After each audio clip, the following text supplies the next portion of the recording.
Добрий день. Мене звати Денис Ніколайчук. Я спеціаліст з комунікації Офісу Горизонт Європа в Україні, Національного фонду досліджень України. І ми з командою раді вітати вас усіх на нашому заході, який називається «Практичні аспекти участі у програмі Горизонт Європа».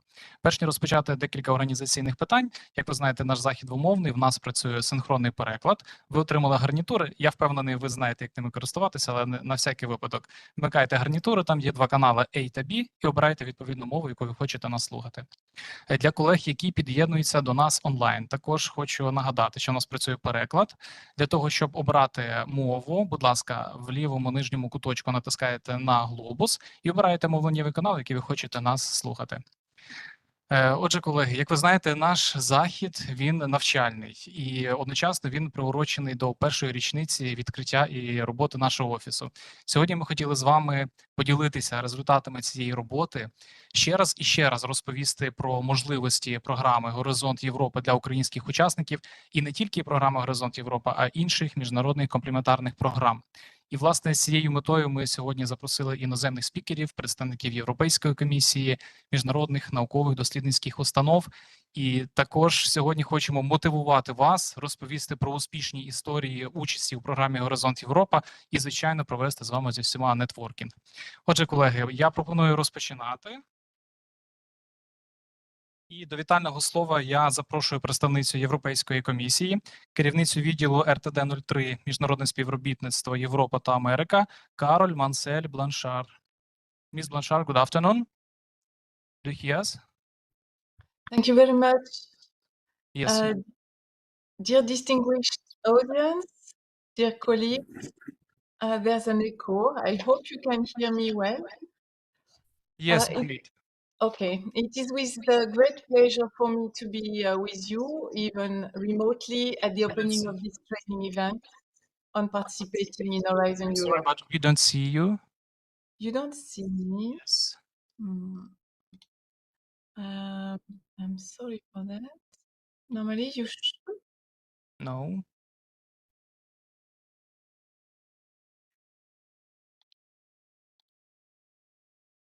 Can you now? No, no.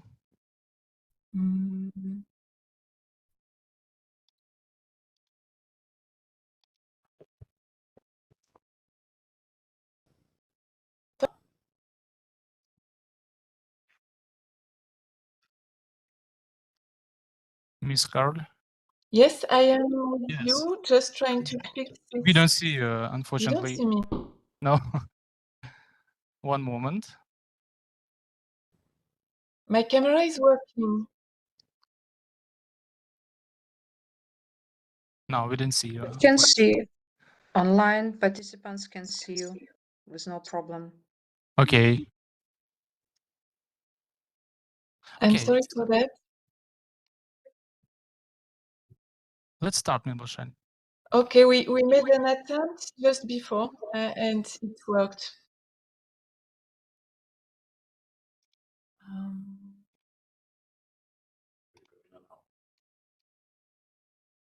I don't know what to do.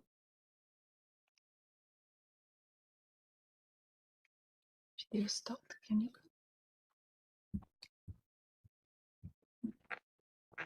Like this?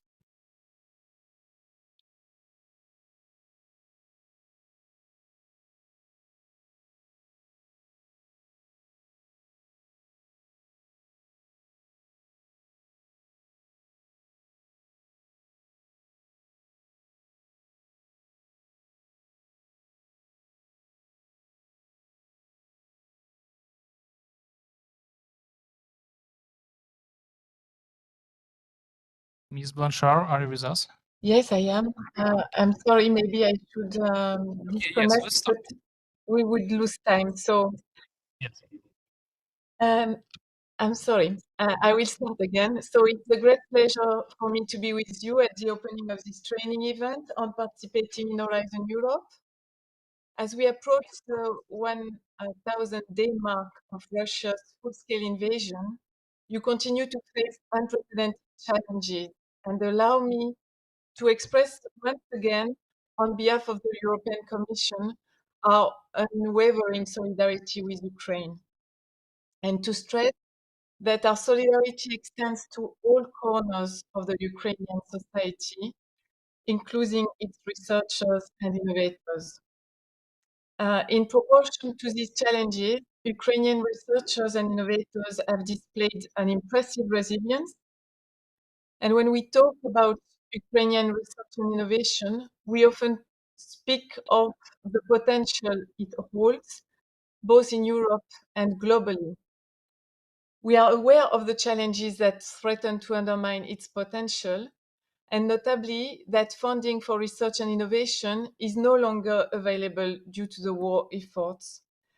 Since the European Union wants to contribute to maintain and deploy the potential of Ukraine, in the light of the situation in your country, the EU has waived the Ukraine's budgetary participation in Horizon Europe, making funding available for Ukrainian research and innovation activities without requiring the Ukrainian government to contribute financially to Horizon program. Having said that, some of you participating in today's event might believe that because Horizon Europe is a highly competitive program, it is difficult for Ukrainian researchers and innovators to access the program. And it is true that Horizon Europe is an international competitive program with a strong focus on excellence. But you need to be aware that Ukraine participates in the program at a higher rate than ever before. 262 Ukrainian entities participate in the EU main research and innovation program so far, receiving 54 million euros from the program. So again, Ukraine shows resilience and adaptability in the face of adversity. And where possible, Ukrainian researchers have seized the opportunities offered under Horizon Europe. And I am sure you will continue to do so. To further enhance access to the program by Ukrainian participants, we put in place the Horizon Europe office in Ukraine a year ago. And it is there to promote the participation of Ukrainian researchers and innovators in the program, to support projects within the program, and to ensure the integration of the Ukrainian research and innovation sector into the European research area through communication, information, dissemination, and training. I would like to congratulate the director of the Horizon Europe office, Igor TARANOV, and his team for a very successful first year of activity. Thanks to your efforts, you have contributed to bring Ukraine and Europe closer together through joint research and innovation, helping the interested stakeholders to navigate in the program and find suitable opportunities in the vast ocean of the EU's research and innovation. Horizon Europe offers more than funding. It is an opportunity for the Ukrainian scientific community, for Ukrainian researchers, but also for innovators to expand their networks in Europe. It provides opportunities for increasing excellence in research and innovation and to interact with other research and innovation ecosystems in Europe, which can be a source of inspiration and promote reforms of Ukraine's own research and innovation ecosystem. Integrating Ukraine further with the EU and helping Ukraine along on its path toward EU accession. So I wish you an informative training event today and the best of luck in your future application to Horizon Europe. Thank you very much. Ms. Blanchard, thank you for your joining. Колеги, також я запрошую до вітального слова генерального директора Директорату розвитку науки Міністерства освіти і науки пана Григорія МОЗОЛЕВИЧа. Пане Григорію, вітаємо вас. Дякую. Дуже радий бачити таку широку аудиторію в залі, в онлайні. Ми раді, що цей захід стався. Ми дуже вітаємо, що сьогодні можемо відзначити першу річницю роботи Офісу Горизонт Європа в Україні. І вбачаємо, що як і у нашої країни велике майбутнє в складі Європейського Союзу, так і у наших науковців велике майбутнє в складі або просторів, точніше, в європейському дослідницькому просторі. Я скажу на початку декілька слів про те, що йшло до того моменту, як сталося сьогодні. По-перше, в 2020 році ми почали говорити про те, що Україна повинна почати розмову з Європейським Союзом про підписання майбутньої угоди про участь у програмі Горизонт Європа. Ця угода була підписана 12 жовтня 2021 року і ратифікована Верховною Радою України в травні 2022 року, коли вже почалась війна. Далі було прийнято купа нормативних актів, про які я можу так коротко згадати, і положення про національні контактні пункти програми Горизонт Європа. Це вже лютий 2024 року, які ми дуже довго страждали для того, щоб наші майбутні національні контактні пункти могли отримати в подальшому фінансування, і вони вже сьогодні отримують фінансування. І різного роду акти, які допомогли і надали можливість Національному фонду досліджень в своїй структурі мати такий відділ, який буде займатися питаннями програми Горизонт Європа і не тільки, і в цілому питаннями європейського дослідницького простору, бо це окрема була регуляція. Також треба згадати цілий ряд наказів Міністерства освіти і науки України, які дозволили відібрати національні контактні пункти програми Горизонт Європа. Цей конкурс був розпочатий в березні 2024 року. Було подано, вже не пам'ятаю точно, скільки десятків заявок. Ми відібрали 22 національних контактних пункти, які працюють в 10 містах України. І я так розумію, що фактично всі НКП або з нами, або в онлайні. Далі ми ще були вимушені затвердити примірну форму договору, підписати договори з науковими установами і закладами вищої освіти, в яких працюють НКП. І на сьогодні вони на 2024 рік нарешті отримали фінансування і можуть працювати спільно з Офісом програми Горизонт Європа для того, щоб всі наші науковці отримували достатню кількість інформації, достатню підтримку, щоб подавати як мінімум якомога більше проєктів.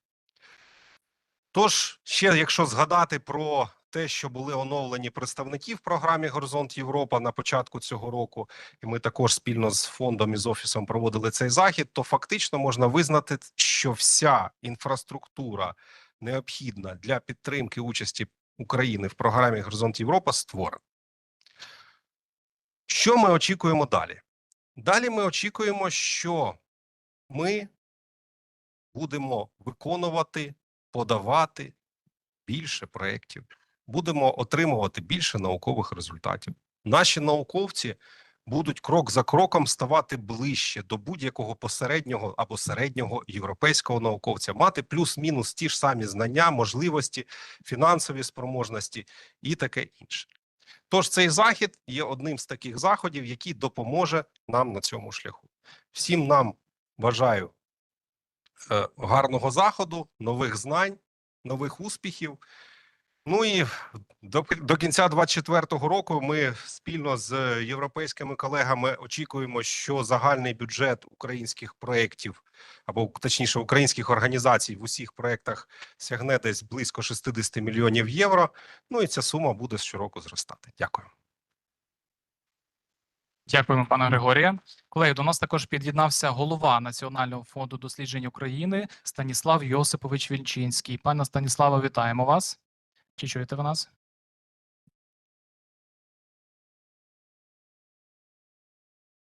Ми вас не чуємо. Можемо тоді. Колеги, добре, я вітаю радо пана Єгора ПИВОВАРОВа, спеціаліста з питань політики Операційного відділу 2, Представництва Європейського Союзу в Україні. Пане Єгоре, вітаю вас до нашого вітального слова.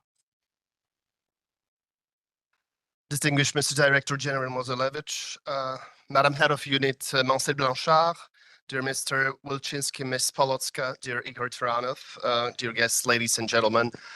On behalf of the delegation of the European Union, I would like to congratulate you on the first anniversary of the opening of the Horizon Europe office in Ukraine and on the organization of this important event.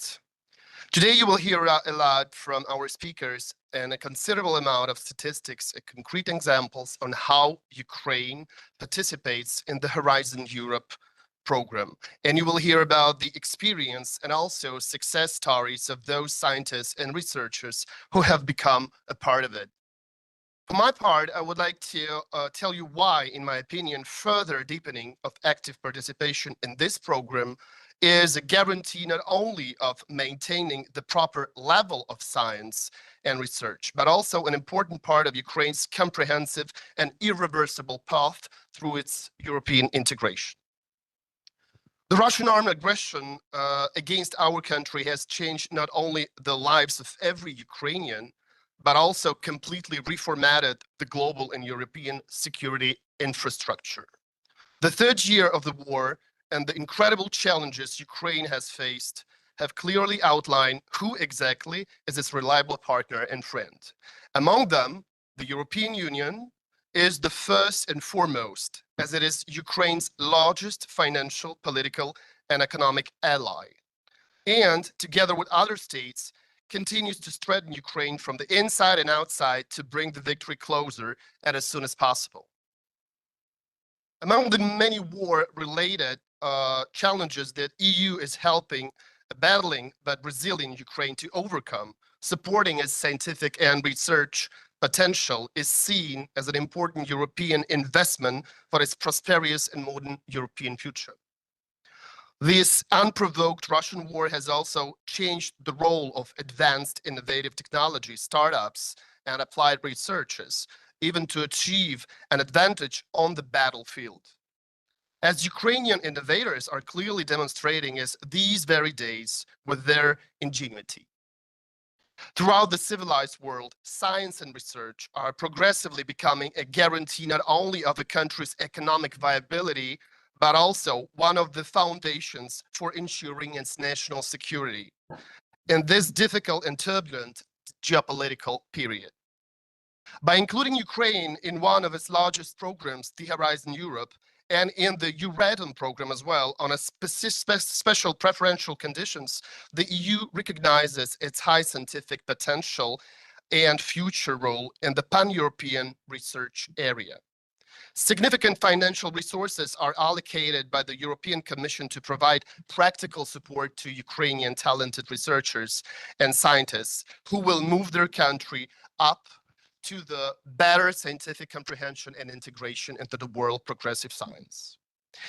It is worth noting that our common task, which EU delegation is trying to solve together with our partners, the Ministry of Education, National Research Foundation, government officials, and the parliamentarians, is to remove unnecessary artificial administrative obstacles that currently exist in the legal, tax, and bureaucratic spheres and have been hindering the progressive growth of Ukrainian science for years. We see this not only in the context of adapting of Ukrainian legislation to the norms of the European law, but also in the light of bringing it in line with the realities of today, with modern standards and trends and global practices. We will continue this difficult but necessary work all together. Another challenge that we are jointly trying to overcome with our partners in Ukraine is to draw the state's attention to the role of science and innovation as the foundations for Ukrainian economic growth and, what is most importantly, for its future recovery after the victory. The residual principle of science funding, which was inherited in Ukraine even before the war, should be immediately reviewed and brought to the necessary minimum, taking into account other urgent needs such as defense. It is obvious that those who save on national scientists will be forced to pay for service of foreign ones at a high cost. Because in the modern world, a progressive and developed state cannot be imagined without advanced innovative technologies and researchers who do them. In conclusion, I would like to thank the Horizon Europe office in Ukraine, Mr. Igor TARANOV, Olga Polotska, and their wonderful teams of enthusiasts who work here and made this event possible. With joint efforts and a clear action plan, we will achieve our goal in making Ukraine's scientific and research ecosystem a driving force of its bright European future. Thank you for your attention. Пане Єгоре, дуже дякуємо вам. Дякуємо, що ви доткнулися взяти участь у нашому заході. Колеги, мені підказують, що пан Станіслав Йосипович Вільчинський підключився до нас. Станіслав Йосипович, чи чуєте ви нас? Я вас чую, сподіваюся, ви мене також чуєте. Так, ми вас також чуємо, але, на жаль, не бачимо. Радо надаємо вам слово. Як не одне, так друге. Ну, добре, давайте ви мене не будете бачити, але будете чути. Прекрасно бачимо. Бачимо вас, пане Станіславе. Бачите вже навіть? Ну, добре. Добре, дякую. Дякую. Високоповажні представники Європейської комісії, Представництва Європейського Союзу в Україні, шановні гості, шановні колеги. Для мене сьогодні є великою честю вітати кожного з вас, адже ми зібралися тут, щоб відзначити важливу для нас всіх подію.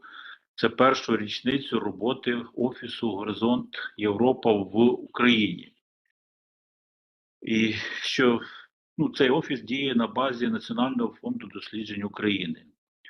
Цей захід є більш ніж просто святкуванням.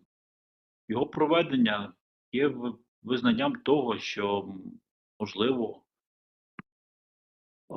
коли, що можемо ми досягнути тоді, коли, значить, люди об'єднують свої зусилля, значить, коли поділяють спільні бачення, приходять до спільного знаменнику у своїх прагненнях, і що, безумовно, приводить, значить, до прогресу, стійкості та єдності колективу. Значить, відкриття офісу, створеного, значить, завдяки, безумовно, цілковитій підтримки Європейської комісії, Європейського Союзу, значить, стало і є, і буде символом поглибленням співпраці між нашою країною та Європейським Союзом. Значить, є свідченням того, значить, що міцності наших партнерських стосунків і нагадуванням про безмежний, значить, потенціал, що закладений в можливостях долучення до європейського дослідницького простору для наших українських вчених, дослідників, для нашої наукової інфраструктури. Значить, я вважаю, що відкриття офісу є, безумовно, унікальною подією в Україні. Значить, цей офіс був створений на тлі, на жаль, безпрецедентних тих викликів, які ми зараз маємо, які не зрозуміло, що як довго будуть продовжуватися. Значить, і наразі наш офіс, я думаю, він став, значить, тим ланцюжком сполучним, тою ланкою між українськими дослідниками та широким європейським науковою спільнотою.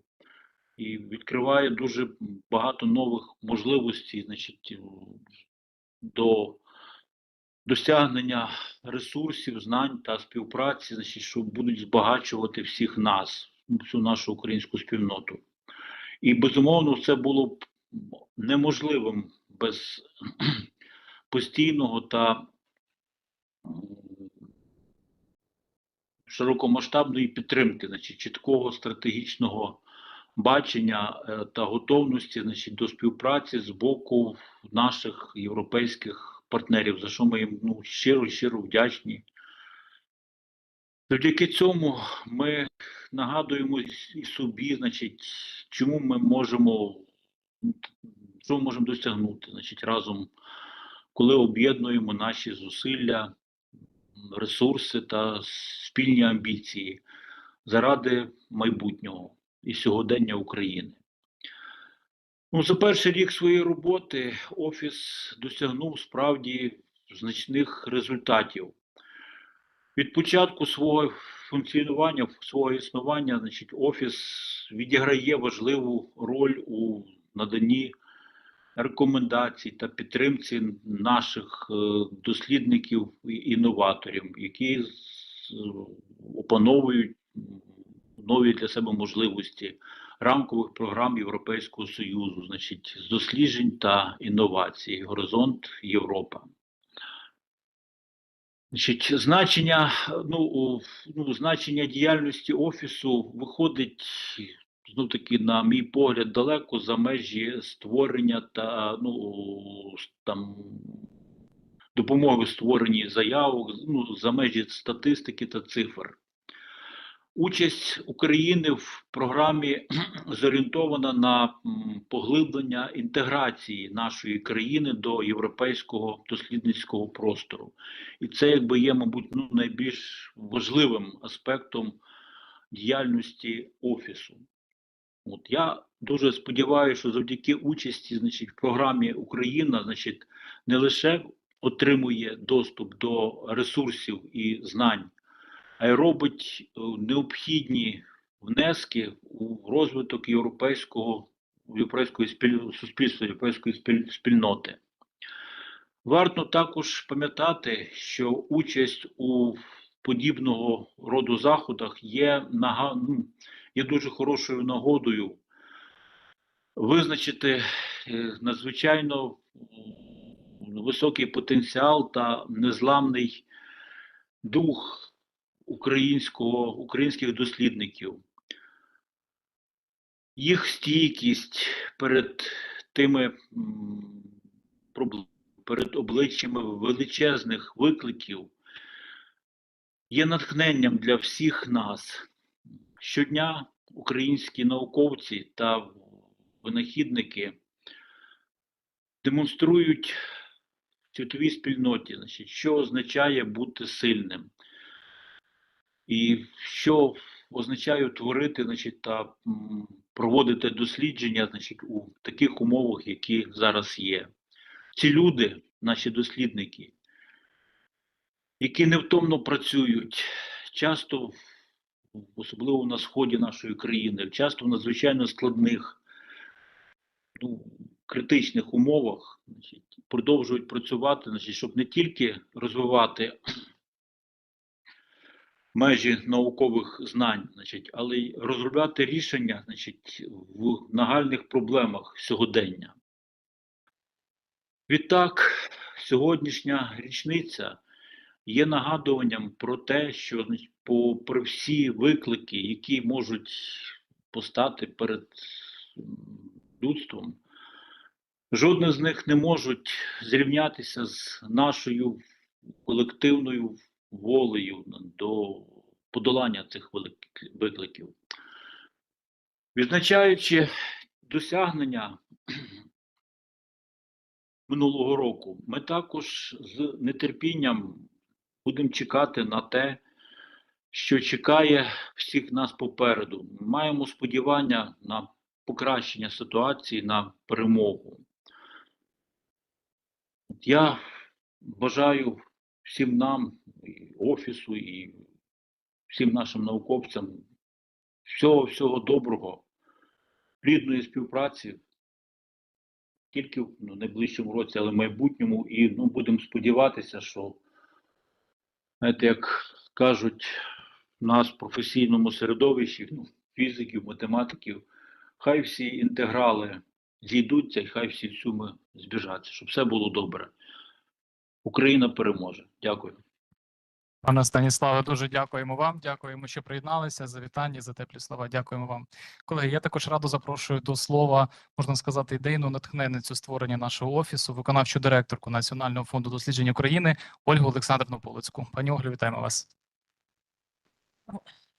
Dennis, thank you so much. If you don't mind, I will be speaking English just to express the deepest gratitude to our partners who are either physically present here or most of them are online. As a matter of fact, I have a pre-prepared speech, but most probably I will not follow that because I really want to, we have a training event today, right? And I would love to share a story. And this story is going to have two key elements, the past and the future. So, I can hardly believe that today is really the first anniversary of the functioning of the Horizon Europe office in Ukraine. Time flies very fast, and this year is another proof to this kind of thing.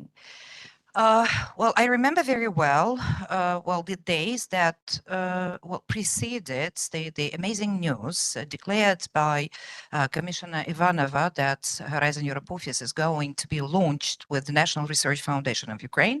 And of course, there was kind of a preparatory stage, but I could hardly believe that that would happen at that time. Though, well, we are believers, and the National Research Foundation of Ukraine is truly a game changer in the whole ecosystem of supporting research institutions, universities, individual researchers in Ukraine. And well, we are quite optimistic about many things, but unfortunately the situation is challenging, and the National Research Foundation of Ukraine has never ever functioned in, I would say, normal conditions, because we started working at the times of COVID pandemics, then came the full-scale invasion, and nevertheless, well, this is also one of the examples of the resilience of Ukrainians and the team of the National Research Foundation of Ukraine. But nevertheless, the day came when the European Commission made the decision, and we were granted with the opportunity of providing Ukrainian researchers and innovators with a professional office, giving support to everyone who is motivated, who is active, who acts like a leader in the professional sphere, to support these people and these organizations with consultancy, with advice and recommendations on how to reach the amazing opportunities provided by the framework program Horizon Europe.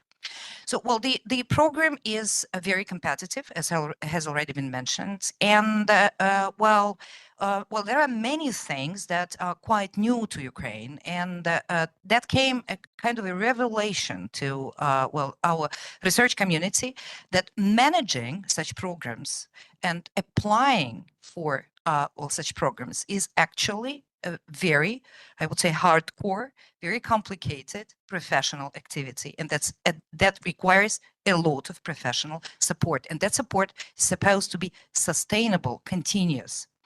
So, well, that was actually the idea of launching Horizon Europe Office, and that was in the past. It is truly sad that, we are shaping our future. Ukraine is struggling very hard at the moment, and we are shaping the future of Ukraine, but I would say we are also shaping the future of Europe. Because the armed forces of Ukraine are now defending the independence and sovereignty of Ukraine, at the same time, the main basic principles of democracies and the democratic civilized society. So, coming back to the future, or turning to the future, I would say that the first year is over. We still have 2 years more of functioning of the Horizon Europe office in Ukraine, because that's a 3-year project.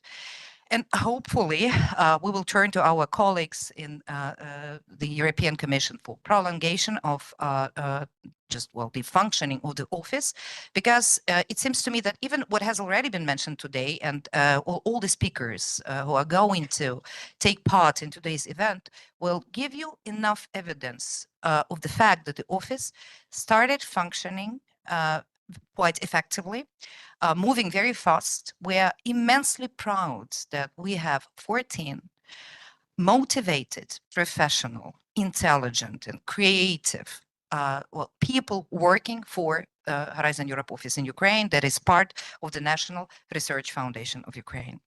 And again, talking about the past and the future, despite all those tragic events we are going through, we have been going through, for this year, and that's still happening, unfortunately. Being very optimistic and looking forward to the victory of Ukraine on the battlefield, we this year has provided us with a lot of, I would say not some, but a lot of positive things. And first of all, these are the partners, these are the stakeholders, and I would say even our friends who have been shaping this story with us. So, first of all, that's the Ministry of Education and Science of Ukraine. So we have been in very close collaboration. And as a matter of fact, Horizon Europe office is working very closely with the respective departments and directorates of the Ministry of Education and Science of Ukraine, providing analytical data, statistics, many other things.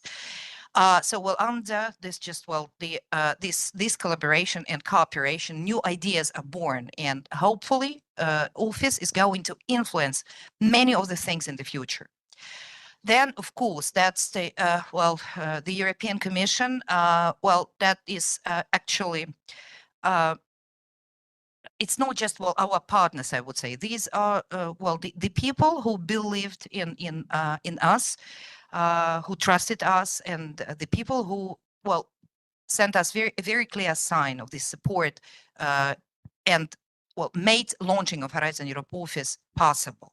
So the communication with the European Commission is continuous and also sustainable, and just we do hope that it will deepen and broaden in the future too.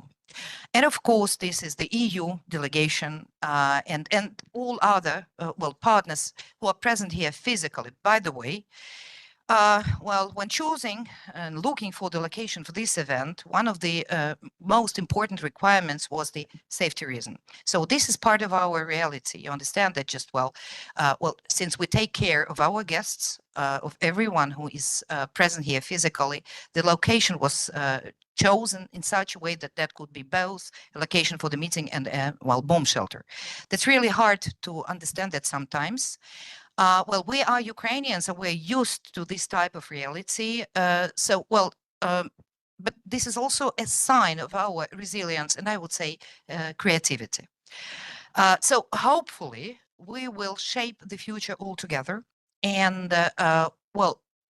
we do hope that everything that Horizon Europe Office of Ukraine has already been doing, is doing, and is going to do. So this is just kind of the time continuum that just has a specific beginning and doesn't have any end. We do hope that altogether we will be able to shape the future in which Ukrainian researchers and innovators will also feel safe and will also know that there is professional support. There is a team of professionals who you can turn to for any kind of advice, for any kind of recommendation. So this kind of feeling, psychologically protected, professionally protected is of vital importance for any researcher or for any research institution or university in the world. But Ukrainians at the moment suffering and going through these unprecedented challenges, most probably they deserve this kind of support, professional support, even more than their colleagues abroad. So, thank you so much for coming. Thank you so much for being involved in the activities held by Horizon Europe Office in Ukraine and on behalf of the National Research Foundation of Ukraine. So let me congratulate everybody on this first anniversary. Thank you so much. Пані Ольго, дякуємо вам, дякуємо за вітання. Отже, колеги, ми розпочинаємо нашу робочу частину, і так як ми дещо затягнули з вітальним словом у зв'язку з певними технічними проблемами, дуже прошу наших шановних спікерів максимально використовувати ті часові рамки, які вкладені в програмі, для того, щоб ми могли максимально сьогодні попрацювати і почути цю корисну інформацію.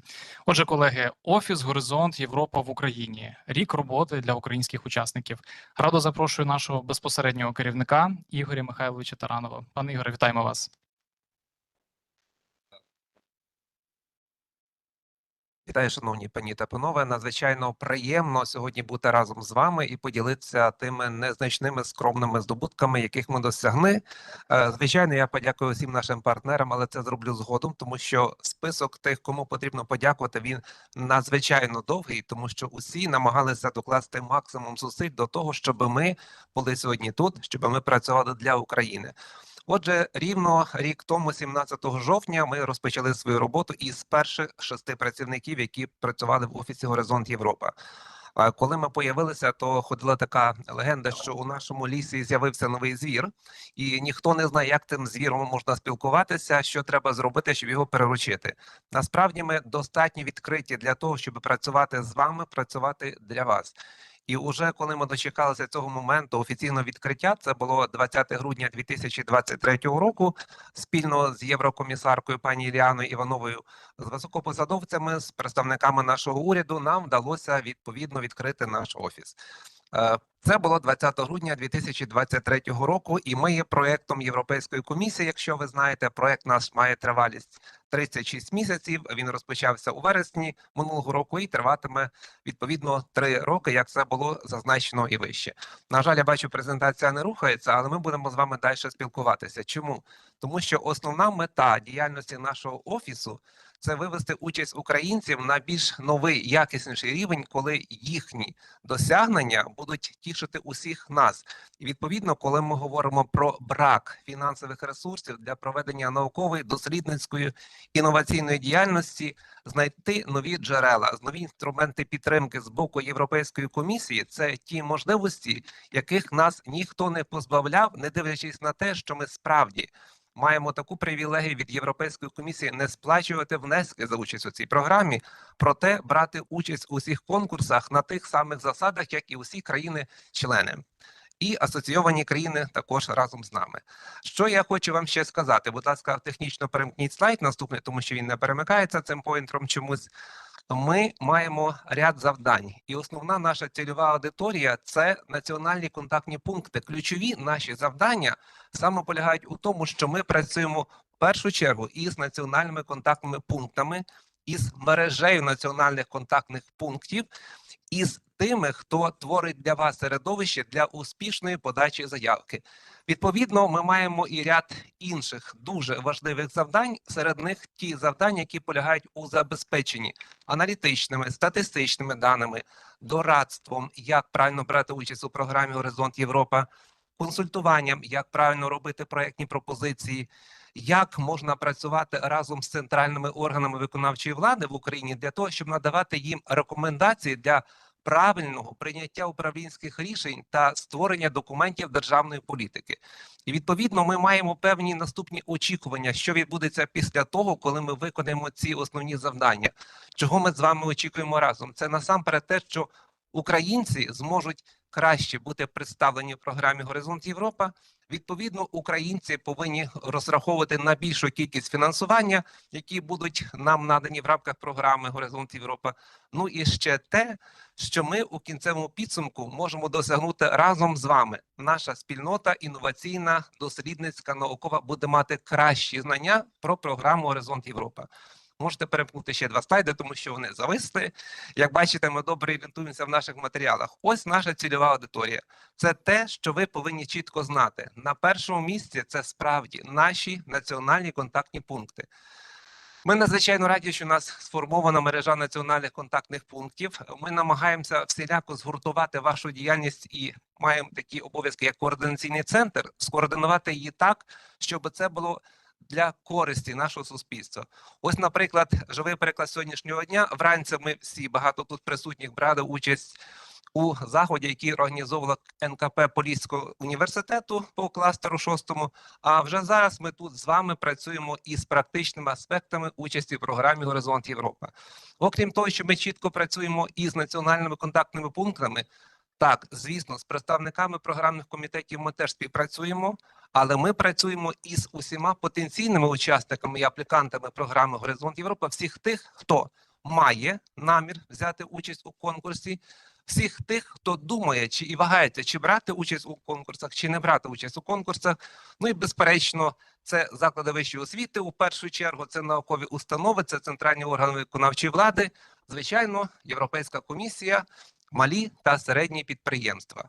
Особлива увага цьому блоку, тому що ми знаємо, що українські бізнес-структури, вони не є настільки активні у програмі «Горизонт Європа». Для того, щоб ми ефективно працювали з вами, ми використовуємо для проведення наших заходів відому всім формулу – це інформація, вміння і підтримка. Завдяки інформуванню нашої спільноти про можливості програми «Горизонт Європа» ви можете отримати нові знання, вміння, відповідно використавши це все разом, аплікувавши, в кінцевому підсумку ви можете отримати підтримку в якості фінансування програми «Горизонт Європа». Це таймінг, як ми почали працювати, починаючи із жовтня 2023 року. Це перший старт. Після цього, коли ми зрозуміли, що буде дуже багато запитів різного змісту, і ми вдячні нашим колегам з польського офісу, тому що саме з ними вперше ми почали спілкуватися. І вони попередили нас про те, що буде багато запитів різного змісту, буде багато незадоволених, буде запит, який фактично може не стосуватися нашої діяльності. Для цього має бути унікальна поштова скринька для запитів. З нею ми працюємо. Ми її відкрили і почалися запити до нас насипатися. Не просто один-два надходити, а масово. Далі ми зрозуміли, що інформувати треба різними каналами, тому ми відразу намагалися якнайшвидше створити 3 сторінки у соціальних мережах, хоча ми не мали би стільки їх створювати, але розуміючи, що українці масово користуються Фейсбуком, ми відкрили там сторінку, ми відкрили у Твіттері сторінку, ми відкрили в LinkedIn сторінку, вони у нас функціонують. Це ті ресурси інформаційні, де можна почерпнути інформацію про ті конкурси, які відкриті, прийом заявок, на які триває, конкурси, які будуть відкриті в майбутньому, і плюс інша додаткова інформація, включаючи заходи, які проводить Офіс, включаючи заходи, які ми проводимо спільно із партнерами, і включаючи ті заходи, які проводять уже національні контактні пункти. Звісно, цифровим інструментом, який ми використовуємо для роботи, є також наш офіційний сайт Офіс Горизонт Європа в Україні, який у нас почав функціонувати у лютому 2024 року. І розуміючи те, що запит аудиторії дуже високий, ми повинні були продумати і інші елементи підтримки української спільноти наукової, дослідницької, інноваційної, включаючи власний YouTube-канал, де ви можете продивитися оці всі записи наших заходів, які ми проводимо, що є досить корисним. Тому що хтось може приїхати на захід, хтось не може приїхати на захід, тривога, інші речі, а запис зберігається. Окремі статистичні дані загального характеру, які можуть бути вам цікаві, тому що ми маємо одне із завдань моніторити участь українців в програмі Горизонт Європа і на підставі цього доходити певних висновків і надавати рекомендації. Так от, якщо ви подивитеся по кількості прийнятих заявок в рамках програми Горизонт Європа від початку 2021 року по 2024 рік, то ми бачимо динаміку досить позитивну, і що вражає те, що у 2023 році таких заявок було подано 690. Але за 9 місяців цього року ми маємо поданих 535 заявок, фактично, які є прийнятними з боку України, і ми вважаємо, що якийсь прогрес є. Це не той рівень прогресу, на який ми очікуємо, але повірте, що результати нашої роботи, вони не будуть завтра. Ми розпочали роботу і почали пояснювати, як брати участь у конкурсах. Але ж конкурс – це не одноденний етап. Це тривала процедура, подача проєктної пропозиції, робота експертів, оголошення результатів. Тому динаміка виглядає таким чином. По координуванню проєктів з боку України ми бачимо, що динаміка є також позитивною, і станом на сьогоднішній день ми бачимо, що 5 проєктів в рамках цієї програми координуються українськими організаціями, що є дуже і дуже важливо. Це і досвід, це і можливості на майбутнє. Глянемо ми зараз на кількість прийнятих заявок в середньому за місяць, які подавали українські організації. У 2021 році це було 13, 40, у 2023 – 57, і вже зараз ми маємо цей показник 59. Ми вважаємо, що це наша спільна з вами заслуга, тому що ми всі працюємо над тим, щоб популяризувати програму «Горизонт Європа», доносити інформацію в найбільш зрозуміліший і простий спосіб, щоб не ускладнювати розуміння певних процесів, які можуть бути в рамках цієї програми. Для того, щоб працювати з аудиторією, ми повинні також вчитися. Ми навчаємося, ми як працівники Офісу, я вдячний всім, хто відзначає наш фаховий рівень, але ми не можемо не навчатися, зупинятися на якомусь рівні. І нам вдалося за короткий період часу пройти 26 навчань. В більшості випадків це онлайн-навчання, в яких ми беремо участь, які проводяться Європейською комісією, які проводяться нашими партнерами. Тому ми активно долучаємося до всіх можливих заходів. І якщо звернете ви увагу на наш сайт, на наші соціальні мережі, ми також інформуємо спільноту, що проводиться таке навчання, можна приєднатися, послухати, зрозуміти про те, що буде в майбутньому в 2025 році у програмі «Горизонт Європа» також. Ми відбули у Брюссель, це було єдине навчання в цьому році, завдяки нашим партнерам NCBR ми були на навчанні більшою командою нашого офісу. Це свідчить про те, що ми розуміємо потреби, наші партнери бачать у нас потенціал і готові поділитися своїми знаннями. Фактично, якщо глянути на ті речі, які ми робили, ми майже у кожному регіоні провели захід для надання інформації про можливості програми «Горизонт Європа».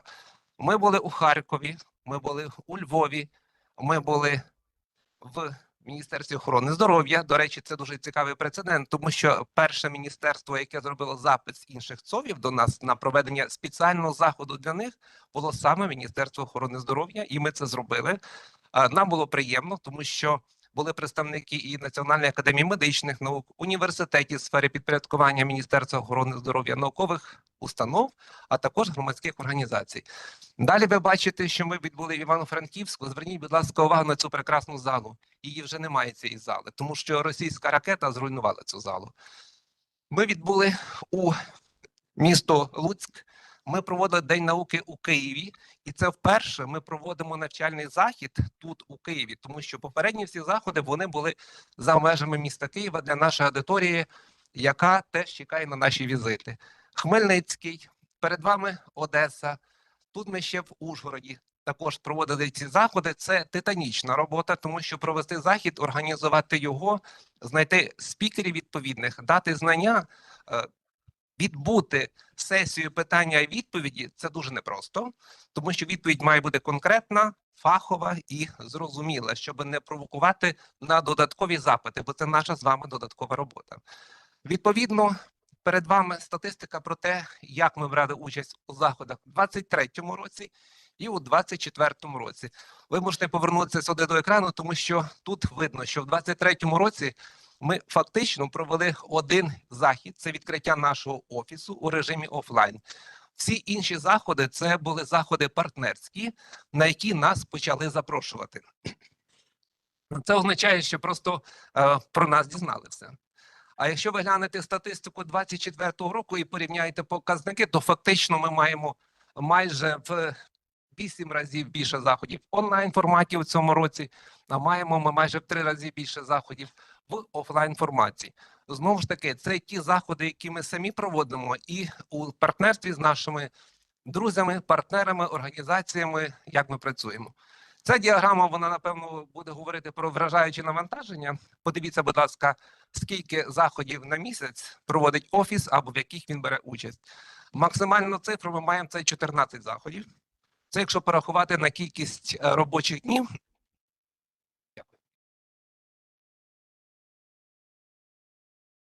Дякую. То ми виходимо, що фактично кожних 2 дні проводимо якийсь захід. Але для чого ми це робимо? Ми це робимо для української спільноти, тому що є запити на таку інформацію і на нашу роботу, і на нашу допомогу. Звичайно, НКП і програмні комітети. Ми справді дуже зраділи, що появилася мережа НКП, тому що саме з ними, спільно з ними, ми зможемо досягти кращих результатів. Чому? НКП вузькоспеціалізовані, а Офіс покриває усі напрями, кластери, комплементарні програми, місії, інші фонди, які, наприклад, оборонний фонд, які мають відношення до програми Горизонт Європа. Ми також працювали із програмним комітетом, з ними ми почали в лютому працювати. Багато нових людей, багато хто не знає, для чого він має працювати у програмному комітеті, тому спільно з міністерством ми намагаємося зробити все можливе для успішної діяльності у програмних комітетах наших представників. Відповідно, з нашими НКП ми мали одну зустріч спільно організовану з Міністерством освіти і науки України, але ми провели опитування попередньої мережі НКП програми Горизонт 2020 і опитування уже діючої мережі програми Горизонт Європа. Для чого ми це зробили? Щоб зрозуміти, яких знань вам не вистачає, які тренінги, воркшопи для вас проводити. І ми вже провели один тренінг, невдовзі ми оголошуємо про наступний тренінг. Ну і ми будемо говорити про те, що ми працюємо з нашими партнерами в рамках спільного простору з багатьма. Але знову ж повертаюся до запитів, які ми отримували. Подивіться, будь ласка, на цю статистику. У 2023 році їх було 16 за один місяць, а у 2024 вже 282 запити. Що це означає? Що коли до нас звертається хтось із певним запитанням, ми дали відповідь. Появляється ще одне запитання. Ми наступну відповідь даємо по цьому ж запиту. І так може бути аж до моменту, допоки нам запитувач не відпише: дякую, ви надали вичерпну відповідь. Це кропітка робота. І зараз частина цієї роботи впаде на національні контактні пункти. тому що у 2023 році і фактично до вересня ці всі функції виконував Офіс у кількості 14 працівників. Ну що ж, подивіться, будь ласка, на типи запитів, які ми отримуємо. Мене найбільше тішить тут ось ця третя лінія про конкурси програми Горизонт Європа. Чому? Тому що це вже конкретні питання. Наші університети, наукові установи чітко розуміють, куди вони можуть аплікувати, для чого можуть аплікувати. Але запитання уточнити те чи інше, або іншу складову, правильність подачі заявки, окремі аспекти бюджету, окремі аспекти залучення в команду – все те, над чим ми працюємо спільно із вами. Запитів багато і на них треба відповідати. Незважаючи на те, що у нас може теж не вистачати знань, у нас є партнери в Європейській комісії, куди ми завжди можемо звернутися і отримати відповіді та допомогу. Зараз ми з вами подивимося на нашу базу стейкхолдерів.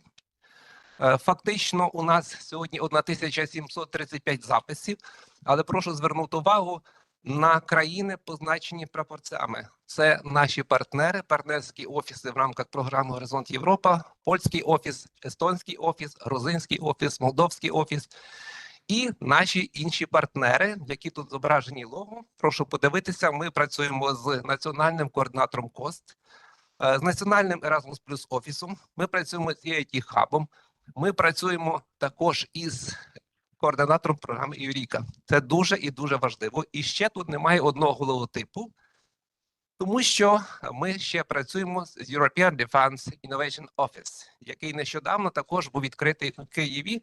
Проте лого ми ще не маємо, але ми працюємо з паном Іосаром. Шановні колеги, хочу ще вам продемонструвати, де найбільше стейкхолдерів в Україні знаходиться. Масово це місто Київ, звісно. Далі бачимо Львівська область, Харківська область. Це ті регіони, де є найбільше наших потенційних учасників у програмі Горизонт Європа. Ось перед вами склад і структура наших стейкхолдерів. І на другій лінії це заклади вищої освіти. Левова частка тих, хто бере участь у програмі Горизонт Європа. Є у нас переможці конкурсів Національного фонду досліджень України, тому що вони не обмежуються пошуком ресурсів всередині країни, а також виходять на інший рівень, щоб залучити додаткове фінансування. Зараз ми з вами ще подивимося на тих людей, без яких не можна працювати. Я хочу, щоб ви всі поверніть, будь ласка, мені на слайд, там, де починається команда офісу.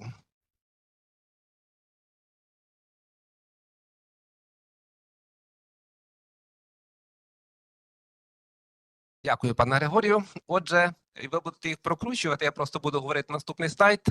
Це фанатично люблячі свою роботу люди, високофахові спеціалісти, які самовіддано працюють для України. Їх дуже і дуже прискіпливо відбирала конкурсна комісія. І я радий і маю честь з ними працювати. Якби не було їх тут, звісно, були б результати не такі.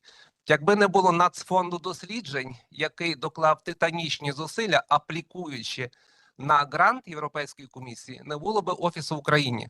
Я хочу, щоб ви гучними оплесками зараз подякували команді Офісу Горизонт Європа.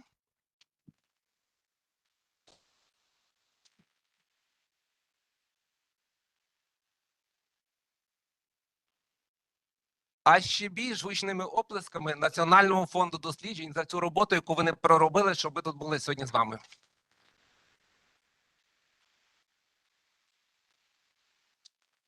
Ну і традиційно, слідуйте за нашими сторінками в соцмережах, відвідуйте наш сайт, зверніть, будь ласка, увагу ліворуч на QR-код, за посиланням якого ви знайдете усі активні конкурси і конкурси, які будуть відкриті в рамках програми Горизонт Європа. Спеціальна подяка нашим партнерам з Європейської комісії за те, що ви вишукали можливість нас підтримати, нас профінансувати. Ми дуже хочемо в подальшому теж мати можливість працювати для України і дуже сподіваємося, що ми знайдемо спільно з вами вирішення цієї проблеми. Спеціальна подяка нашим координаторам Європейської комісії. Я не буду всіх прізвищ називати, тому що список дуже довгий. Спеціальна подяка всім тим, хто працює для процвітання України. Дякую. Дякуємо, пане Ігорю. Колеги, отже, ми продовжуємо цю тему, яку розпочав Ігор Михайлович. Горизонт Європа та участь України. Ми запрошуємо представника Європейської комісії, спеціаліста з питань політики, Генерального директорату з досліджень та інновацій, відділу 03 Асоціація Горизонт Європа, пана Фредеріка СОНДЕРГААРДа. Mr. Frederick, good afternoon. Do you hear us?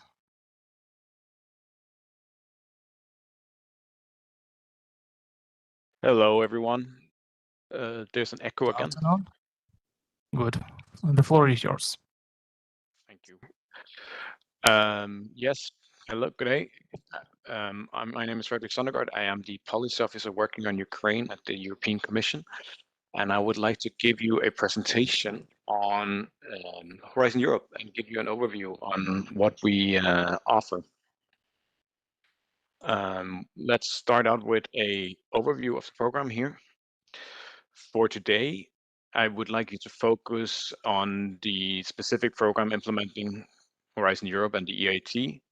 So we ignore the square on the left, and there will be a presentation later on Euratom as well. The program is split in 3 different parts, as you can see here. There is Pillar 1, there's on excellent science. There's Pillar 2 on global challenges and European industrial competitiveness. And then there's Pillar 3 on Into Europe. Sorry, if we could fix the echo, it's very difficult for me to speak. And then I will just continue while you try work on. And then lastly, there's also the widening participation and strengthening the European research area in the bottom as well. I will be focusing mostly on Pillar 2, Marie-Stolska reaction, and the European Innovation Council, as well as the widening participation for this presentation. Mr. Frederick, I'm sorry, but we don't see your presentation. Oh, I will try to share again.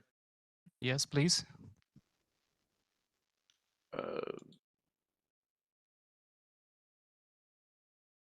Can you see it now? Yes? Yes, great. Thank you. Good. Okay, so as I will focus on Pillar 1 here under Marie-Stolska Curie. Pillar 2, I will focus on, and I will focus on the European Innovation Council under Pillar 3.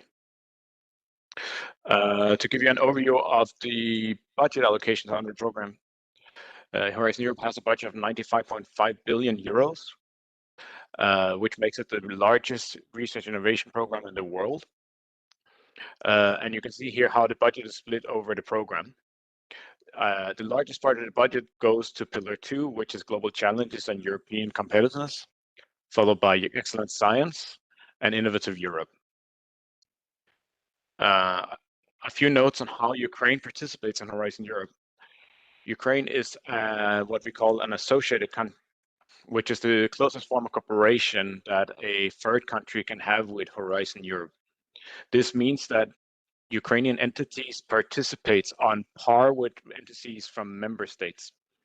So when you read about the opportunities under Horizon Europe, you don't need to think about if there's different rules that apply to you.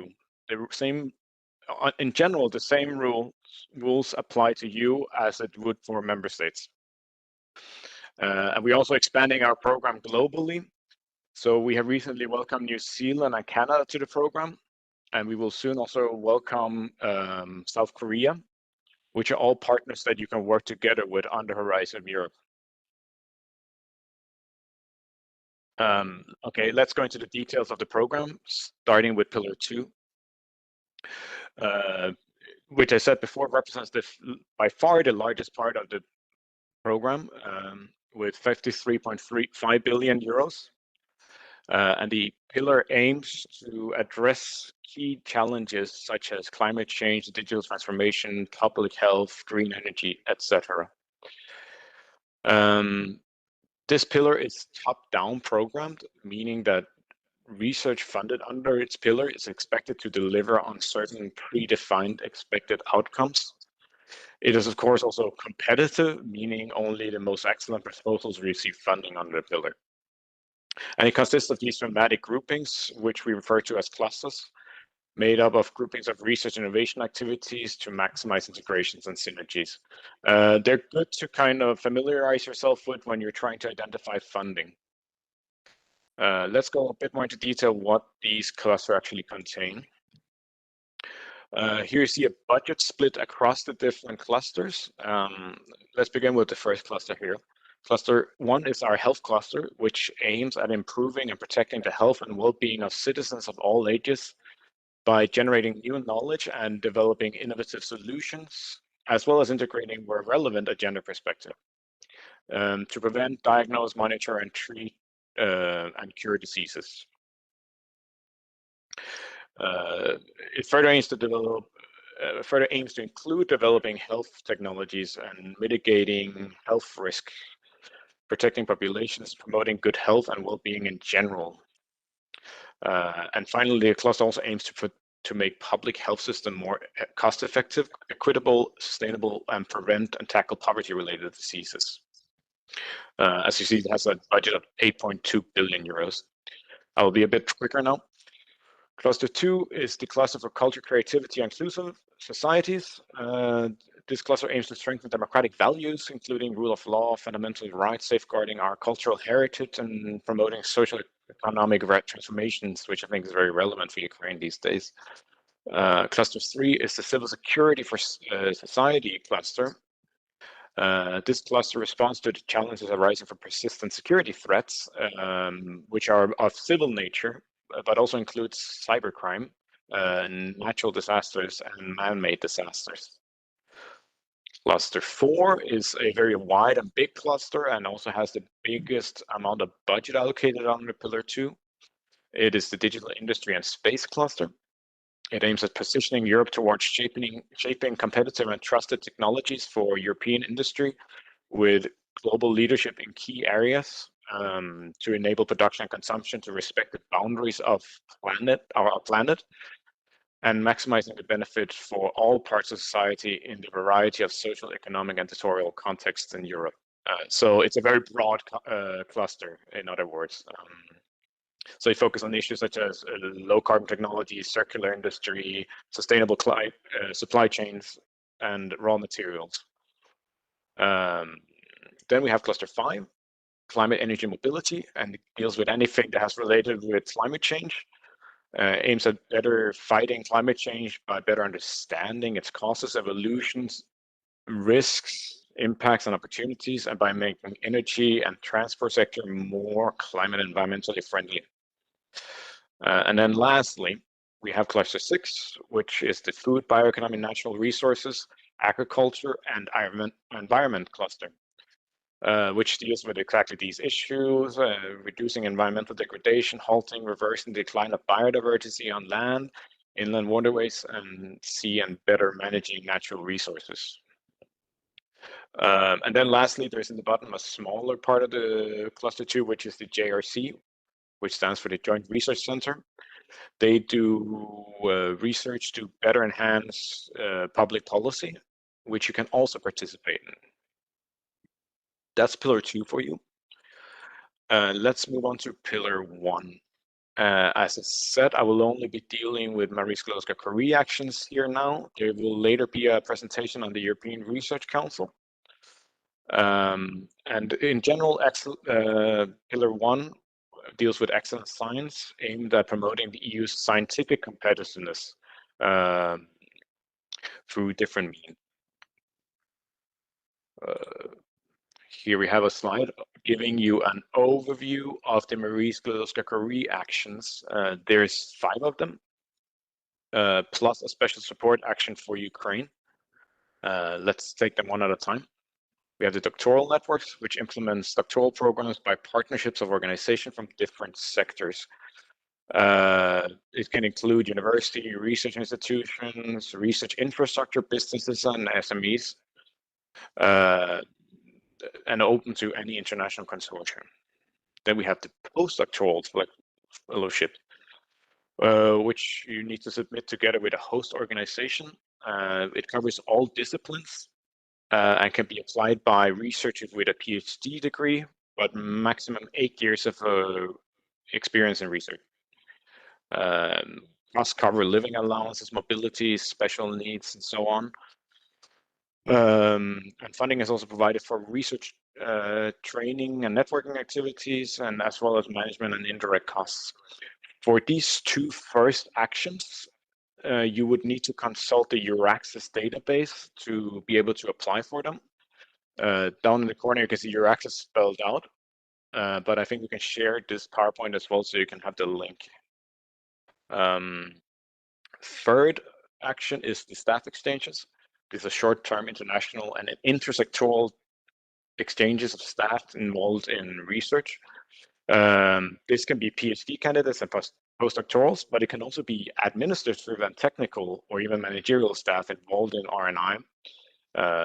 Funding gives top-up allowances and also provide funding for research activities and training and networking.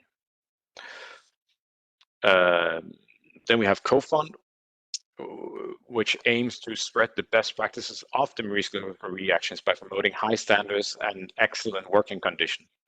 It needs the involvement of at least one government, one entity, which could be government entities, regional funding agencies, university, research organizations, and so on. And you are under this action required to recruit at least 3 researchers, and funding covers the researchers' minimum salaries and special needs. And then there's MSCA and Citizens, where it brings research and researchers closer to the public at large. And they do that through what we call European Researchers' Nights. So it funds a set of work packages to implement these European Researchers' Nights. And then briefly to advertise, we had a special support measure for Ukraine under MSCA, would help displaced researchers from Ukraine in the EU continue their studies at host organizations in the EU and associated countries, while they could still maintain some ties with the host organizations at home. Good, let's move on to pillar 3 quickly. Again, I will here be focusing on the European Innovation Council only. But I will flag to you that the EIT, which you see on the right here, has a risk community officer located at the Ukrainian Startup Fund. So if you're interested in opportunities under the EIT, I recommend that you get in touch with them. So let's talk about the European Innovation Council. The European Innovation Council has 3 different programs underneath them. Let's go through each of them quickly. The EIC Pathfinder. It funds research to develop the scientific basis to underpin breakthrough technologies. So it's really focused on early stage of scientific and technological development. And we fund both top-down activities, so challenges that we already identified, but it also funds completely open bottom-up activities. It offers grants from 3 to 4 million, and it targets the technology readiness level of 1 to 3. Did someone say something? Oh, okay. It also provides additional extensive support, such as tailor-made business acceleration services. Then we have the EIC Transition, which moves up to the higher TRL level, focus on innovation activities beyond proof of principle, so towards proof of concept. Supports maturation and validation of novel technology from lab to application. It focuses exclusively on identified EU-funded projects at minimum TRL level 3, ideally TRL level 4.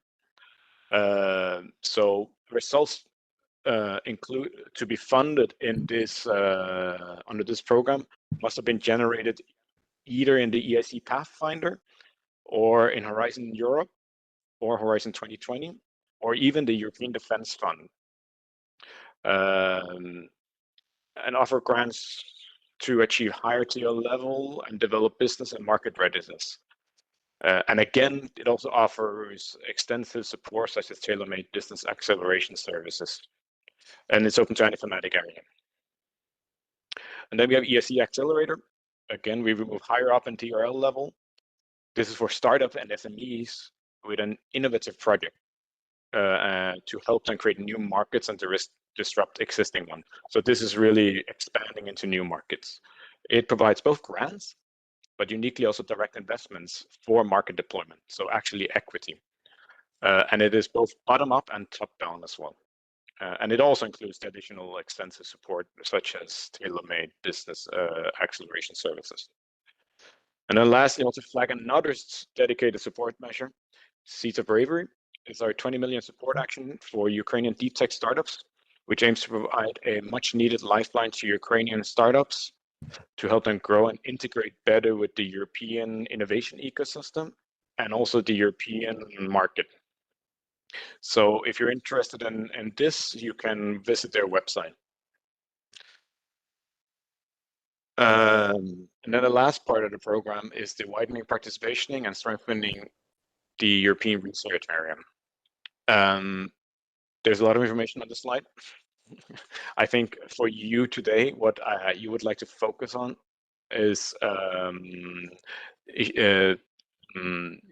actions such as twinning and the hop-on facility. So this part of the program aims to strengthen the potential of successful participation in, this part of the program aims to contribute to building research and innovation capacity for countries lagging behind. And Ukraine has been identified as one of these countries. So as Ukrainian entities, you are eligible to participate in and receive the benefits of this part of the program. And it is to strengthen your potential to participate in transnational research and innovation processes in general, and to promote networking and access to excellence. Let's go over the two actions I mentioned that would be of relevance. The hop-on facility, it allows research institutions from widening countries such as Ukraine to join already ongoing R&I actions under Horizon Europe, Pillar 2, but also the EIC Pathfinder we just covered. This call is open every year, so keep your eye out, and if there is an ongoing project you want to jump on, to see if you can send an application together with them. And then we have twinning, which aims to enhance networking and networking activities between research institutions of the widening countries, such as Ukraine, acting as coordinator and other top-class leading counterparts in the European Union. So it requires the linking with at least 2 other research institutions from different EU member states or associated countries, and thereby we can spread excellence to Ukraine as well. Let me say a few words about the implementation of the program. So if you're gonna listen to me, it's now you really need to pay attention, because this is where you find all the opportunities. Horizon Europe is implemented primarily through work programs, which sets out the funding opportunities, but also the expected impacts from your research. Pillar 2 is found under the main work program, together with the MSCA and the widening parts as well. The work program has 11 different parts, which covers all the different parts I've been talking about today. It also has the general annexes, which sets out the rules which apply across the work programs, such as the admissibility criteria, the eligibility criteria, and how we select and award proposals. There are dedicated work programs to the ERC and ESC. And then if you're interested in any of this I've been talking to today, beyond simply contacting the Horizon Europe office, which is a very good resource, you can also consult the EU funding and tenders portal, where you can see which calls are ongoing. Just a final note on that. We're reaching the end of the year, and there might not be that many calls open right now. So they will be launched together with the publication of the 2025 work program, which will be launched sometime next year. I will be a bit later than the usual work programs. Thank you very much. This was what I had to say. Mr. SONDERGAARD, thank you for your presentation and thank you for your participation in our training event. Колеги, так як Ігор Михайлович зазначив сьогодні в своїй презентації, наш офіс співпрацює з багатьма європейськими країнами. Ми працюємо з різними офісами подібних програм також в Європі. І наш наступний спікер – пані Крістін КРААВ. Вона заступниця керівника відділу Міжнародного наукового співробітництва Естонської дослідницької ради. І пані Крістін розкаже нам про підтримку заявників та учасників програми Горизонт Європа саме про естонський досвід. Ms. Kraav, good afternoon. Do you hear us? Yes, I can hear you very well. I hope you can hear me as well. Yes, great, good. We see your presentation. Thank you. Thank you very much. I'm very happy to be here in this event because the work of the Horizon office in Ukraine is a big inspiration. And seeing what you have already achieved in the first year, I have nothing else but congratulations on your hard work in these hard conditions. We are very happy in Estonia to help Ukraine in any way we can, and I am also forwarding the best wishes of the Director General of the Estonian Research Council, Mrs. Annu Noorma, who also visited Ukraine and your office this year. Today, I would like to present to you a case study of Estonia's participation in Horizon Europe. And this is just for comparison and to explain how we operate under much easier conditions and also what do we do to help Estonian applicants in Horizon Europe and how we support them. I work at the Estonian Research Council. It is the biggest research funding organization in Estonia. And the main job of the Research Council is, of course, to fund Estonian researchers with grants from Estonian national funding. But we have a whole department, the Department of International Research Cooperation, where I work.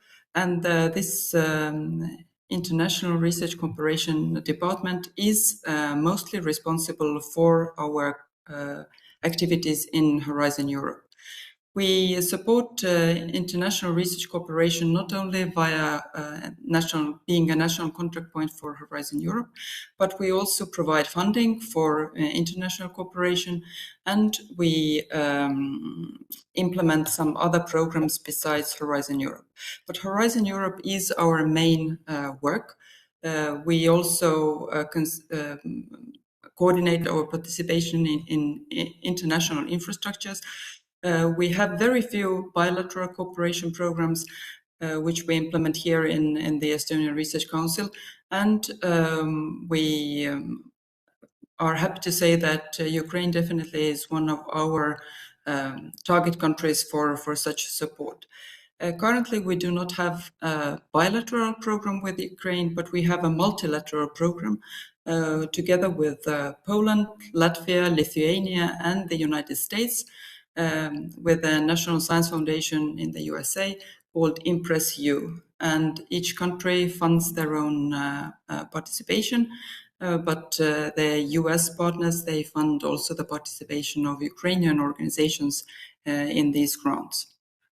So this is something that is going on continuously, helping Estonian researchers cooperate with Ukrainian researchers.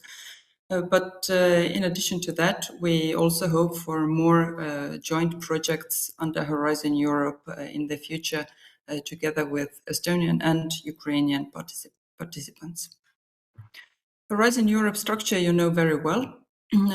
Estonian participation in Horizon Europe really started in the 5th framework program many years ago, and you can see that the funding, if we measure our participation in funding, has grown over the years.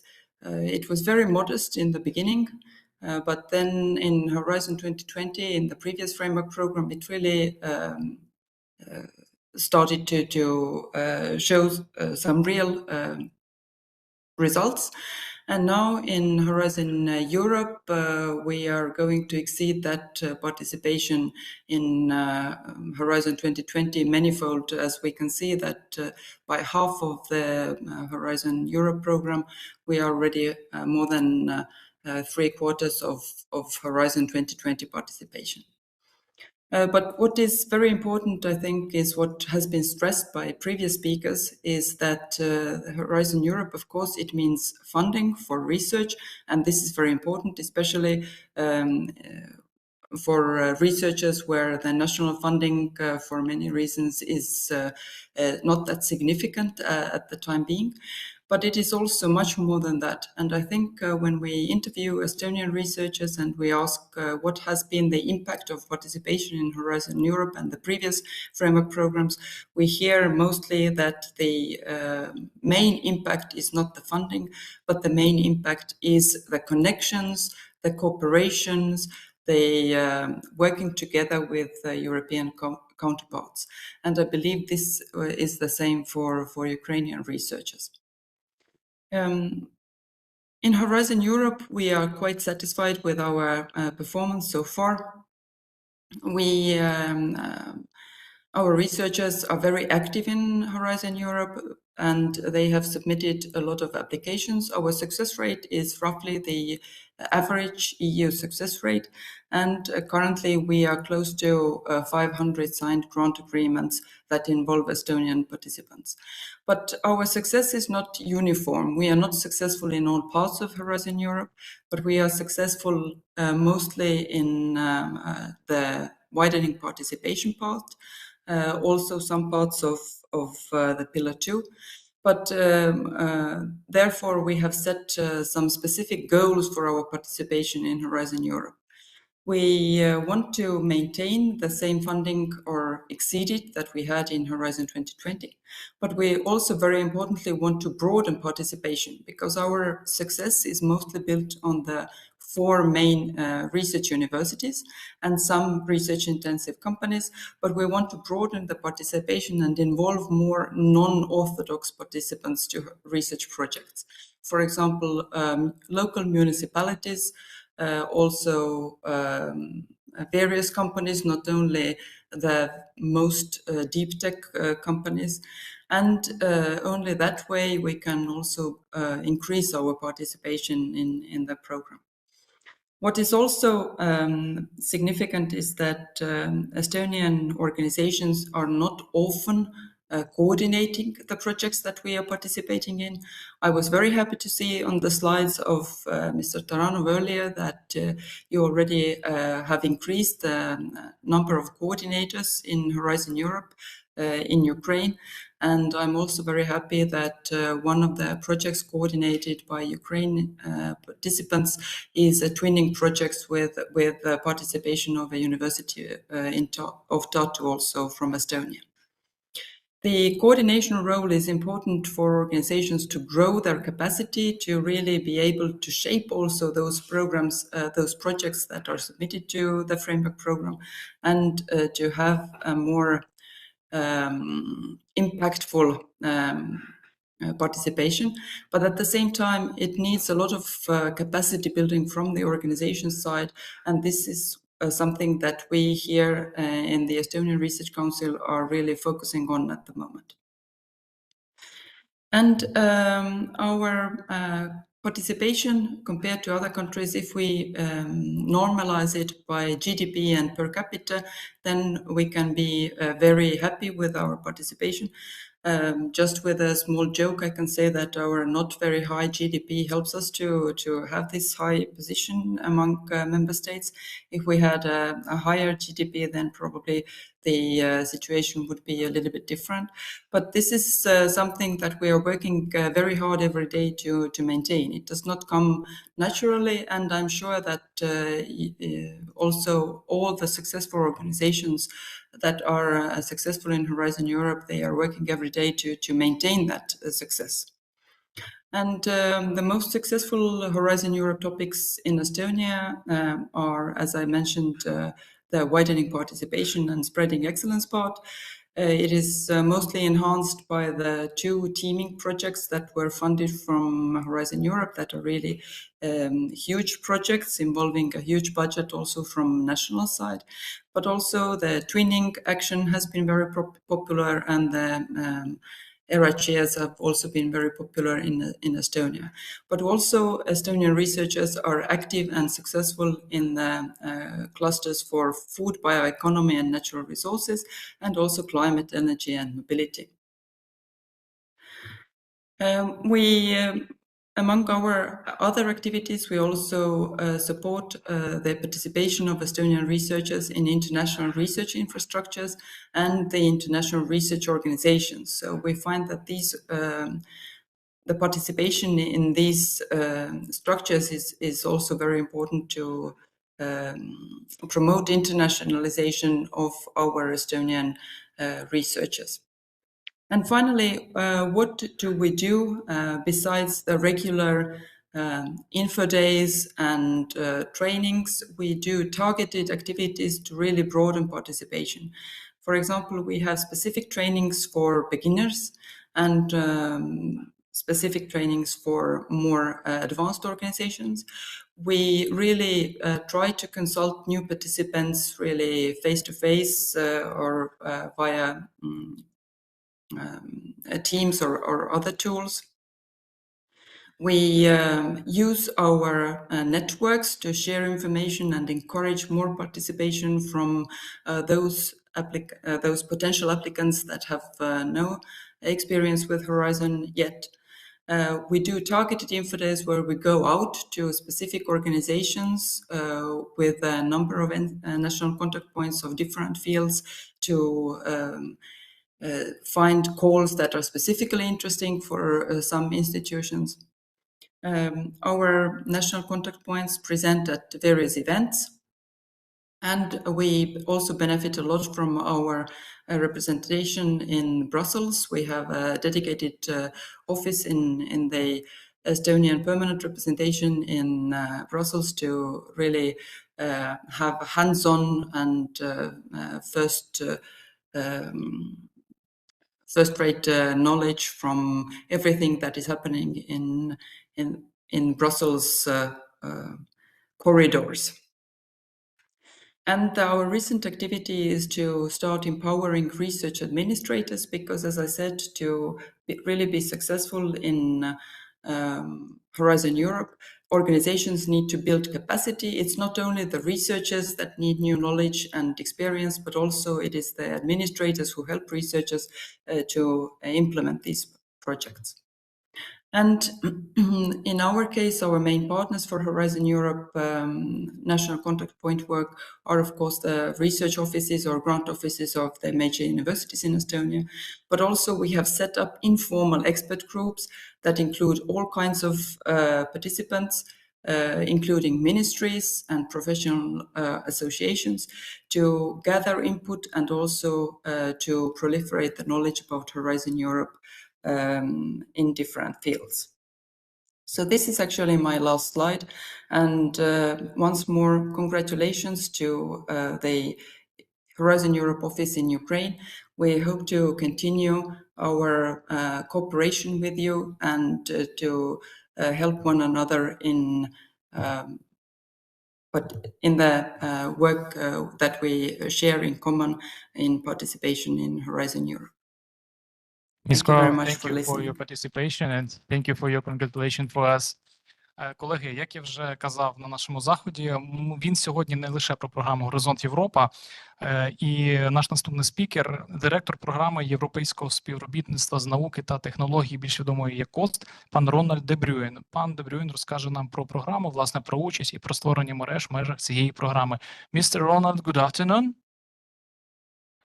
Yes, good afternoon, and thank you With your for presentation, the floor is yours. Let me see if I am still... Okay, my presentation is visible. Can you see me on the screen as well? Yes, yes, all is good, thank you. Slightly less important, but nevertheless, then I can become a face to most of you. Some of you I do know, and of course, I'm very happy to see Ronald, you I'm again. sorry, but we don't see you. We All see your right. presentation, but we don't see you. Let's see.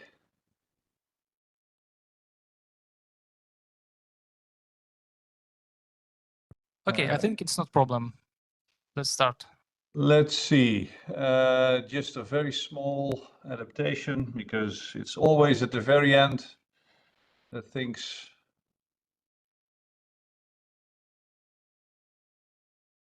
I do not know if this is better. Good, great, thank you. And now I'm sharing my screen, so everything should be functioning correctly. Is that so? Yes. Okay. So indeed, as I mentioned, now I literally become a face to most of you, and it's a great pleasure to see some of you who have already met, either in person or virtually. And let me first start by congratulating you very much for the 1 year mark of the Horizon Europe office in Ukraine. I think it's really a good thing to see that Ukraine is navigating this very difficult situation quite successfully, and it's my pleasure to contribute to offer you also some insights in the possibilities that the COST program can offer. Previous speaker, Frederick SONDERGAARD, already mentioned COST. COST is indeed financed from the widening, let's say, part of the program. But just to, before diving a little bit into the details, I think it's important to underline that we are here to provide networking opportunities, and it's open to all, let's say, scientific disciplines, as long as it is for peaceful purposes. And I think that's not an understatement. So at the same time, we are not necessarily limited by providing funding. We also very much would like to expand our empowerment of the community by giving extra support. And I will go into the details a bit later on how we do this, the types of support that we give. But in the end, what we're trying to do is to promote and spread excellence wherever it is. And there's excellence everywhere. Excellence has no borders. So we're very happy to also address you as a Ukrainian community. Due to the bottom-up nature of our call, we invite typically different scientific disciplines within a single proposal. And that's opening the door to interdisciplinarity and possibly better insights and breakthroughs in science. And last but not least, of course, we would like to put specific, let's say, efforts on empowering and retaining the young researchers, so to foster brain circulation and not brain drain. Now, indeed, we are financed via the Commission's framework program, but at the same time, we are an autonomous intergovernmental organization, currently with a membership of 41 full members. We also have Israel as a cooperating member, South Africa as a partner. And here on this map, you can see that there's a color coding, green and purple. And then the purple, let's say, countries let's say the color purple refers to research intense, let's say, countries, and that's based on parameters that are occasionally set by the European Commission. And in green, slightly less research intensive countries. And in the same breath, based on my travels, extensive travels in the countries marked in green, there are pockets of excellence everywhere. And it's a challenge, of course, to connect. So within this membership that goes beyond the European Union membership as it currently is, of course, we're trying to make a difference.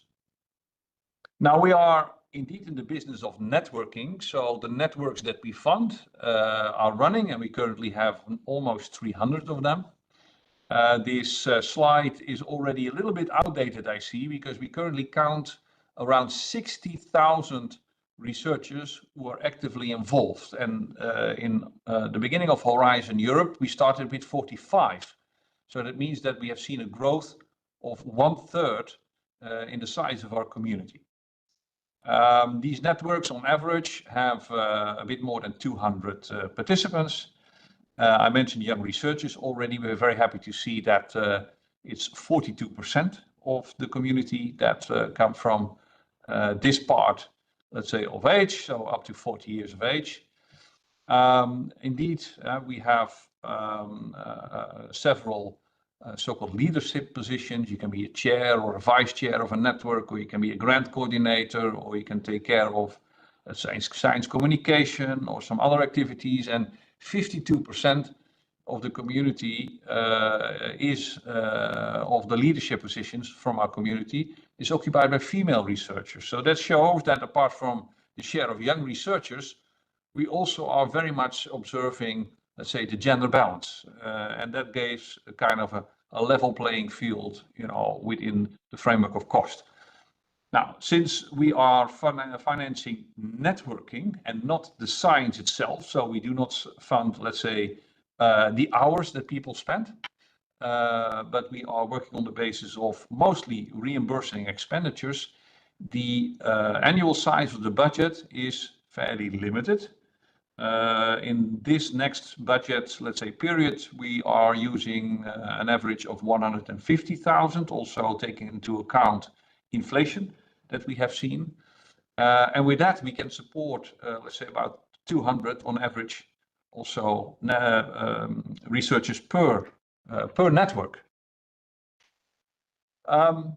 So what does this networking then entail in practice? And here I would like to refer to our toolkit. So what you can do within a network is go to meetings, organize workshops or conferences. We also have some conference grants that we are offering for young researchers or from these countries indicated in the green color, less research intensive. You can organize training schools. There is a possibility to offer several participants short-term mobility or short-term scientific missions. So you don't have to leave your country for a long period of time and leave your family behind and maybe have to reallocate. It allows you to tap into the laboratories infrastructure or the people, the brains, and then return within a matter of weeks, or if you want to, you can stay even for periods of a couple of months without having to leave your country. And that's really supporting brain circulation. Dissemination activities, obviously, because you would like to, of course, show your successes. And since the pandemic, we have introduced also 100% virtual networking grants, so virtual mobility. In this layer around, let's say, the core set of tools, we have a couple of additional activities. I just highlight two of them. One of them is the Cost Academy.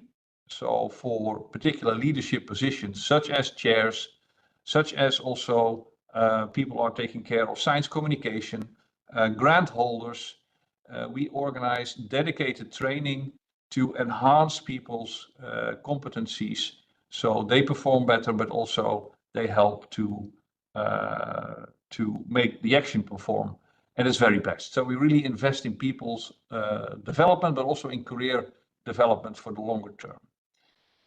Second, I wanted to mention is the Cost Innovators Grant, and that is an add-on grant that comes into play at the moment that an action that typically runs for 4 years comes to an end. And for those who consider themselves having potential to innovate, we offer a 1-year add-on grant with the idea that they they develop a business plan for follow-up funding or maybe direct investments. And this is something that we also provide training for under the umbrella of our Cost Academy. So how do you write a business plan or how do you pitch a proposal? Those are, let's say, ways to illustrate that we are more than a funding agency. We really want to empower not only by funding, but also investing in people, because in the end, science is not so much about technology, it's about people. Now, we know that based on surveys we carry out to measure customer satisfaction, that 85% of the researchers actually say that participating in cost boosts their careers. We also see that in the course of the actions, the co-publications between these peers who are finding themselves in cost, their productivity, because they meet all those peers they can publish with, increases with 55% compared to not participating in cost. And that's really, really a benefit of the network. At the same time, it's also an opportunity to identify partners to submit proposals in other parts of the framework program. And the previous speakers have outlined different kinds of possibilities. And it appears that spin-off proposals, so that are developed within the context of a cost action, have a success rate of close to 40%. So that triples the average success rate that you typically find in Horizon. So in other words, cost is a pre-portal because you can participate without even having submitted a proposal. So it's really open, and that allows you to gain experience, get to know people, and then to, let's say, make sure that you get to the next step, you know, either with the EIT or the EIC or Marie Curie or the ERC, and we have plenty of examples of people who are succeeding along that track. Now, Ukraine, I go back to March 2022. We had our governance meeting organized in Paris. In the background, you see the two participants from Ukraine, and here we also see Mr. TARANOV, of course, who is in our midst today and is heading now the Horizon Europe office in Ukraine, where we unanimously welcomed, let's say, Ukraine as a full member of COST, and then also making sure that the community can fully benefit from everything that COST has to offer. Now, how has your community navigated since then? And we see that in 54% of the actions that are currently running, we see Ukrainian participants. So there is still margin, you know, to welcome more, but this is already quite substantial. If you look at the leadership positions, because those people are typically then also more active and more engaged, we have 5 researchers in those positions, and that out of a total of 150 delegates in the management committees of an action. And in 2023, 140 researchers indeed received also reimbursements for their activities. So that typically entails travel and overnight stays, daily allowance, that kind of things in cost activities. And it's very encouraging to see that of that group, 35% were young researchers. So it shows that if you take a snapshot, there is activity. And if you put this in a timeline, it's a clear upward trend to more active engagement of the Ukrainian community. Here you see the percentage of the actions that we have, and we currently have around 300 in which you are participating. And if you then look at the number of proposals that we receive, in which Ukrainian proposers participate, and this is basically the Ukrainians who are active as a secondary proposer.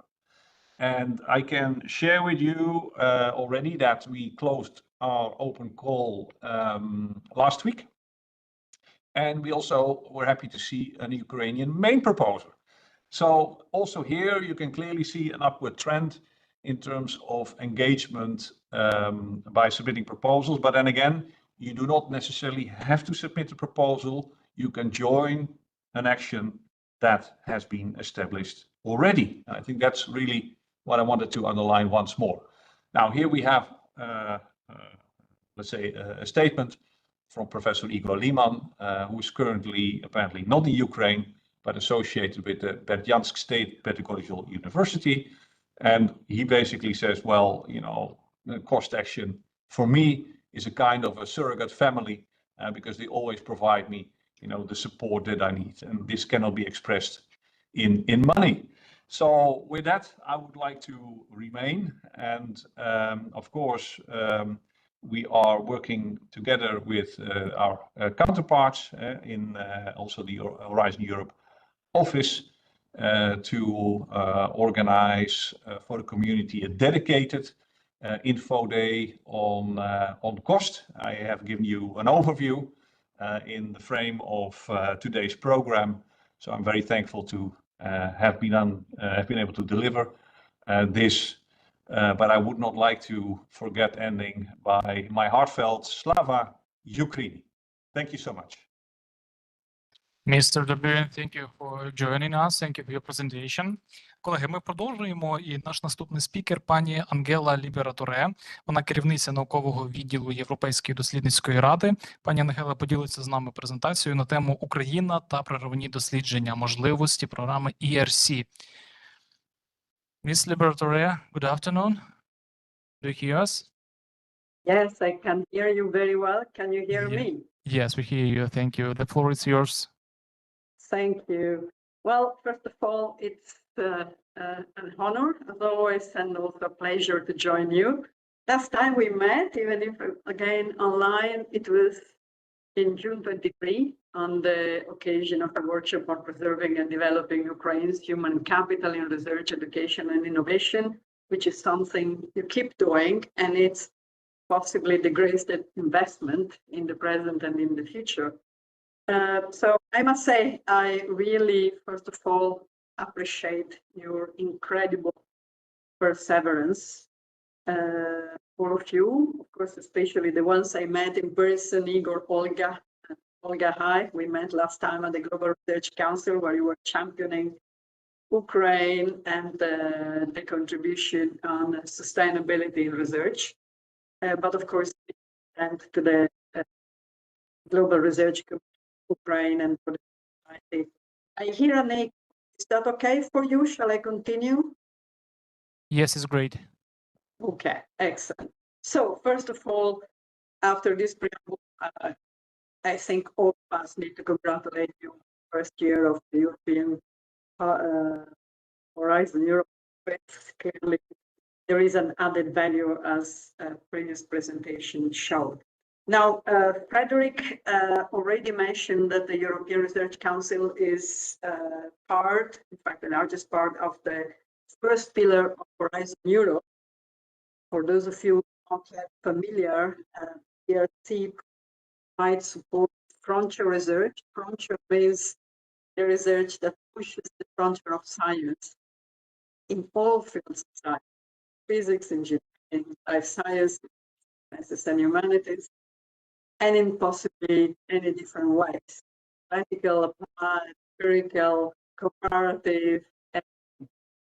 So the point of ERC is also that it's bottom-up, meaning we do not establish priority at the Pillar 2 collaborative research programs. So the idea really comes from the researchers, and the evaluation is only made on the basis of the quality excellence of the proposals.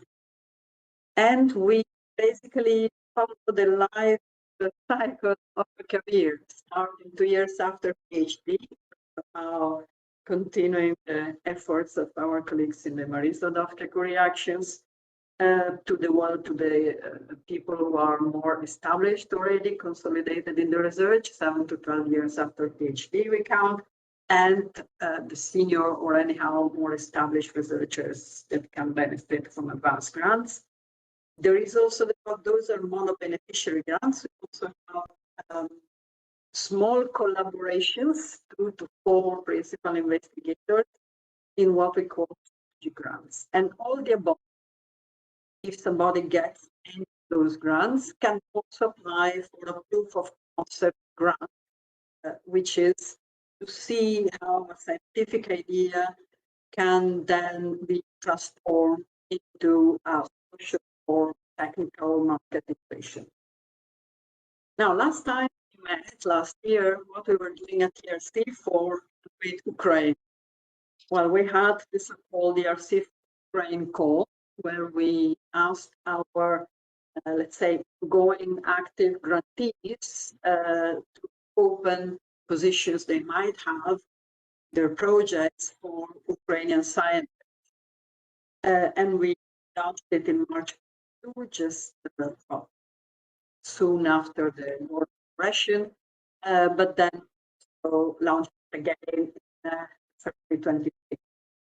I must say that I think it was a nice, how to say, idea, but not very strong impact, meaning there were many positions opened, but probably the Ukrainian scientists prefer to have the occasion of collaborating without leaving the country, or they would find maybe with other actions easier ways if they were in the need to basically flee Ukraine and find refuge. So we have, of course, some Ukrainian scientists who joined with the ERC for Ukraine scheme, but then we discuss with you what is that could do more helpful. And this is what is going to happen very soon, meaning Ukraine for the first time will be part of the ERC mentoring scheme. So I think Igor and colleagues are getting ready to launch in November, so very soon after this event, the mentoring scheme, which has, fully respond to the need of mentoring researchers where they are living in Ukraine. Of course, they can be mentored elsewhere. And this is done by ERC grantees or by former panel members, meaning evaluators who served at ERC posts. And of course, I stressed former panel members because as a matter of avoidance of conflict of interest, active panel member can help applicants. But we have many panel members and researchers. So actually, this year, 24, we have a little record of over 1,000 potential mentors for Ukraine, the other 12 participating in the mentors. So it will be now for you to do some kind of matchmaking between researchers in Ukraine who would like to explore the possibility of preparing for application and the mentors, the ERC, the former panel members are available. Of course, all this can happen online or they can be invited. It's a very flexible scheme. And we hope maybe in spring 25 to have news on what is happening, what happened, whether they have been mentors and mentees, working together, and what is the assessment of the scheme. Of course, in the meantime, some Ukrainian researchers did apply to grants in large numbers. This is also about gaining experience.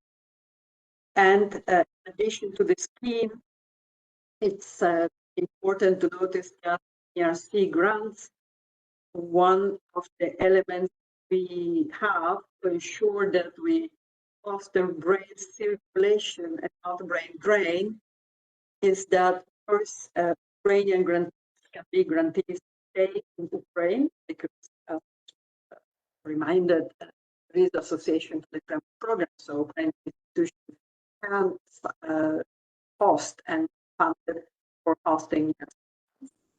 They can also be hosted in another host institution elsewhere and keep their affiliation in the home country, meaning maybe to be for a while back and the expertise and experience gained by keeping a some link, for example, by keeping this double application. So something big here. I think we need to catch up with time. So I will basically close here. Maybe so noticing that Frederick was mentioning the widening activities that also provide support on a number of very important areas such as open science, ethics, integrity. And this is surely also very important for any application and including ERC and very strong open science and others. So surely there is quite a wealth of opportunities. And let me conclude with a wish to maybe meet you in person sometime in Ukraine, who knows, maybe next week, to see whether the mentoring scheme has been helping. Of course, hoping that if we meet next year, will not be the first year of war, but a year of regain peace. Thank you to all. Miss ЛІБЕРАТОРЕ, thank you for your participation. Glad to see you in our event. Thank you. Колеги, ми продовжуємо. Я запрошую до слова представницю Франції пані Віві СТАВРУ, виконавчу секретарку Комітету за свободу та відповідальність у науці, старшу співробітницю Міжнародної наукової ради з презентацією на тему «Міжнародна наукова рада. Можливості для розширення міжнародних мереж та дослідницькі можливості». Miss Stavru, good afternoon. Do you hear us?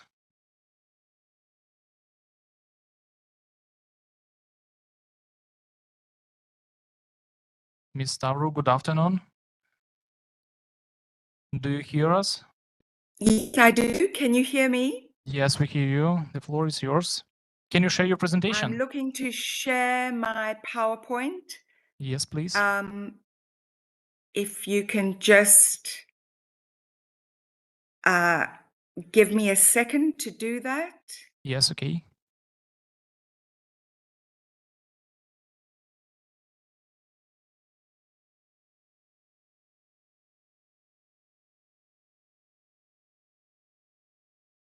I'm waiting for it. I'm sorry.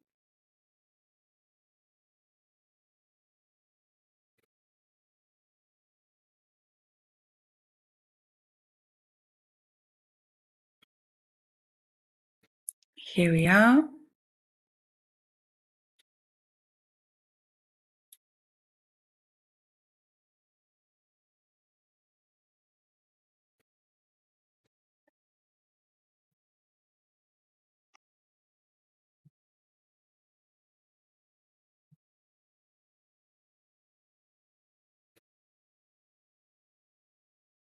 Yes, we see your presentation.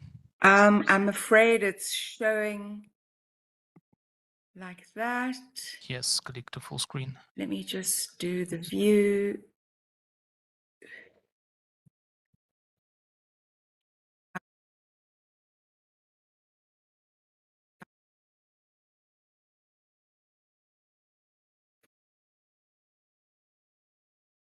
Okay.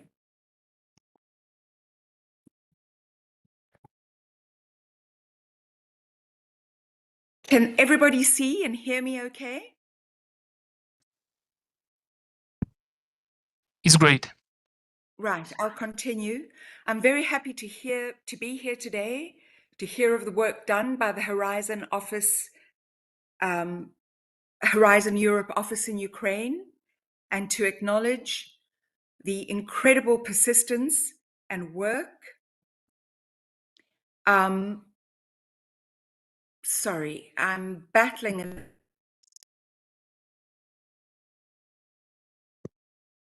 Mr. Bad connection, we don't hear you. Here we go. Yes, now we hear you.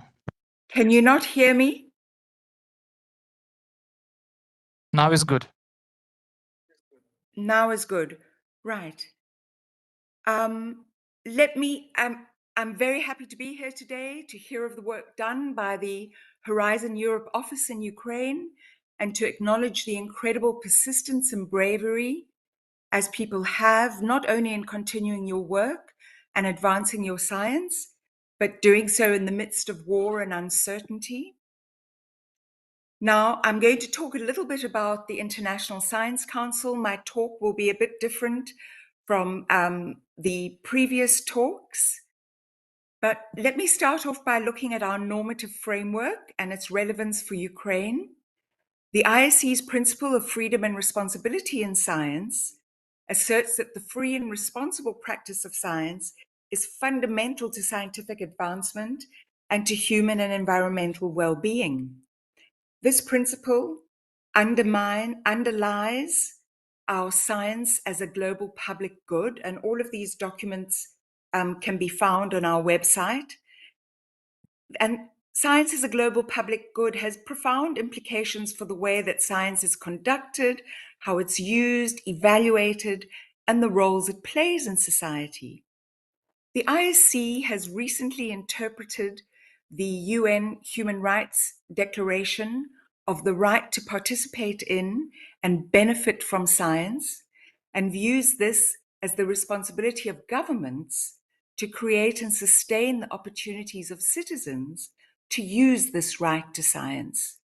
Now, it is very clear globally that the actions of the science sector in Ukraine, in continuing with scientific work during the war, in recognizing the importance of investing in knowledge production and education for Ukraine's future, is an example in making the right to science a reality and not just a clause that sits in the UN's Declaration of Human Rights. This does not happen by accident. The bravery and skill of your national and scientific leadership is inspiring and has made this to happen. The IC's work, our program, Science in Times of Crisis, responds to attacks on scientists and on science systems, scientific cultures, and infrastructure around the world. And the aim of this work is that it seeks to convene the Council's members, of which it's over 250 global and international scientific organizations around the world, and our network of partners to respond to the multiple crises affecting the scientific community. We do this by regular statements and actions by our Committee for Freedom and Responsibility in Science.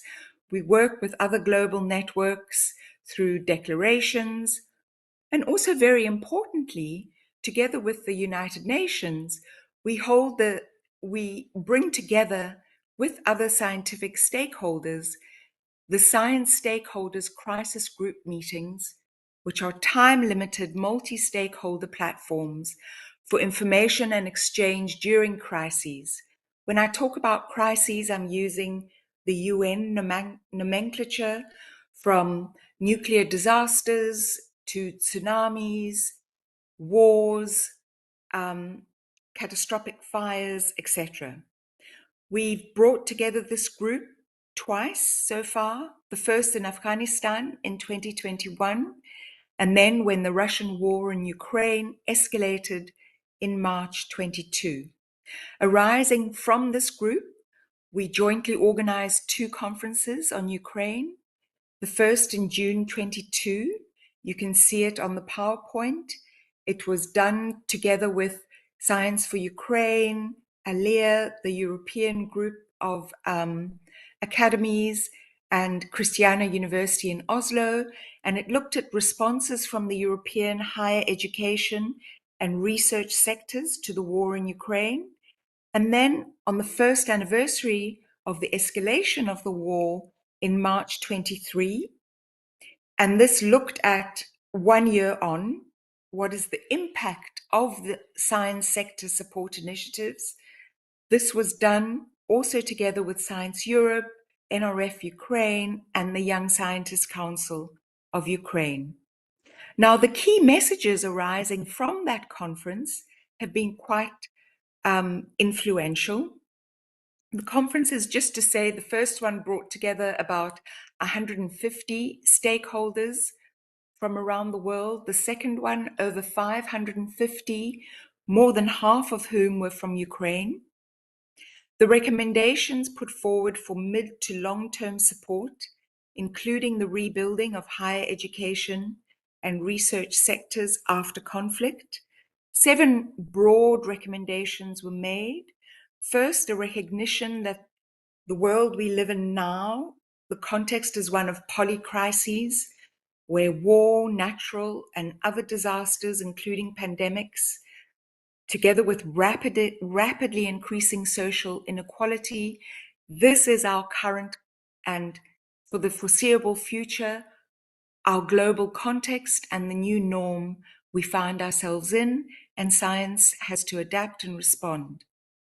The second is international solidarity and taking responsibility.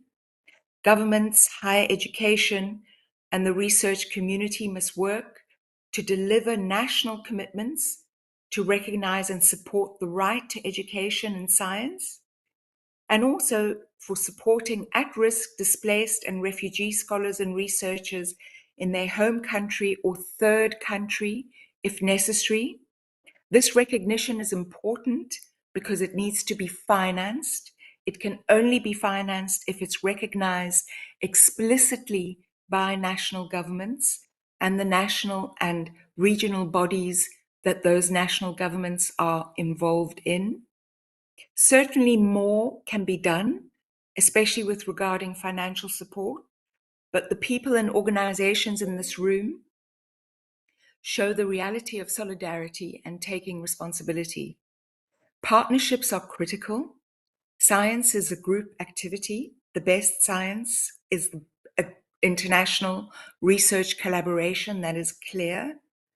Strengthening global alliances for the protection of scientists, leveraging international contacts is critical for engagement in international research collaboration and for more effective integration of Ukrainian scholars into the global research community. Research in the years in 22 and 23, done by the Young Scientist Council at the Ministry during this period, showed that academics and researchers with existing relationships were far quicker facilitated in seeking and receiving international support in terms of hosting and fellowships, helping with relocation if needed, as well as in finding new opportunities or remaining within existing international collaborations. And that exists educational opportunities done in universities in other countries, stuff that was done 10 years previously, as well as their current work during that period. Inclusion is critical in all our programs. The initial wave of researchers forced to leave their homes and move to other locations within and outside of Ukraine were women and children. Now, the type of support provided to that demographic is quite different, much more family-oriented. It requires different planning, different financial packaging. Mobility and flexibility were key words in designing and financing, hosting and research arrangements. The funders and research producing institutions worked to develop mechanisms and coordinating structures that facilitated academic and scientific mobility, both for the displaced scholars going to other countries or other towns and research institutions within Ukraine. There were crucial changes in emphasis and action that occurred during the war. The needs, and the war is continuing, of course, the needs and capacities of the science sector had to be reinterpreted. With protection and support responses in mid-22 were directed initially at scholars and scientists seeking refuge in Europe and beyond. Yet by March 23, this research that I spoke about earlier made it very clear that there was no mass exodus, and reports indicated that approximately 80% of Ukrainian researchers remained in the country. So the support had to be very different, allowing for both remote and in-person participation. We cannot wait and reinvent the protection and support mechanisms every time a new disaster takes place. Stakeholders, the people, very much the organizations and people in this room, need to develop sustainable frameworks both within and between national scientific, higher education, and research systems that enable a more predictable approach to the phases of preparedness, response, and rebuilding. In this respect, monitoring and documentation, research, and getting money for research during an emergency context is critical, and exemplary work was done in this respect by Ukrainian researchers within Ukraine. The sixth, from the beginning, it was clear that the Ukrainian science sector was taking the lead in mobilizing their community, monitoring and documenting the impact of the war. Strong leadership was very evident. In this respect, I need to acknowledge the early and mid-career scientists and how they have been central to the ongoing research efforts and are key drivers of change. These conferences also showed, well, the evaluation we did with the participants showed the importance of establishing secure, predictable, informal, and non-competitive spaces as grounds for relationship building and information sharing, especially during critical junctures of an evolving crisis. The ISC is always ready to provide such unaligned convening spaces, and importantly, to help leverage resources to make this type of international scientific collaboration happen. We cannot do too much. Let me put this in context. The global scientific community can effectively spotlight human rights violations and the impacts on education and research. It helps to increase global awareness of the situation among the scientific community and hopefully work to mobilize the global scientific community's support efforts. This is our own community. We're working to help ourselves and our colleagues. The hope is that when traditional diplomacy falls short, science diplomacy in this respect provides a non-threatening avenue for continuing collaboration. Now, what work in this area showed us, the conferences identified a gap that the scientific community is excellent at researching crises, but neglects looking at how these crises impact upon the community itself, its systems, and its institutions. And we wrote this paper, Protecting Science in Times of Crisis. How do we stop being reactive and become proactive? The paper is based on case studies. The case studies are here. On the slide, you will also see a Ukrainian initiative in this respect. Sorry, I'm pressing the wrong buttons. Science at Risk, NGO and research collective that is doing the very thing that this paper recommends, listing destroyed infrastructure, costing this in an effect to boost rebuilding efforts, highlighting Ukrainian scientists to enlarge international collaboration, and has a depository of white papers looking at rebuilding the Ukrainian science sector. These papers, of course, evolve over time. The paper, and here are just some infographics. The paper looks in detail and offers very practical responses around improving preparedness, enhancing response, and very importantly, ensuring stronger recovery. How can we do better? One of the immediate impacts of this paper, and I want to highlight this because you'll see at the bottom of the slide, a call for consultation is open right now, which was a UNESCO and CODATA. CODATA is a committee of the ISC. It's a data policy for times in crisis, and this is based on open science. Open science, of course, is absolutely critical during wars and other crises to enable research and science to continue to take place. Please, the deadline for comments is on Monday, the 16th of December, if you can disseminate and take part. Another initiative that we are involved in, and we've heard mentoring several times, is with the International Institute of Education Scholar Rescue Fund, whereby the ISC, together with our 250 plus members, and the next slide shows you who are our members and networks.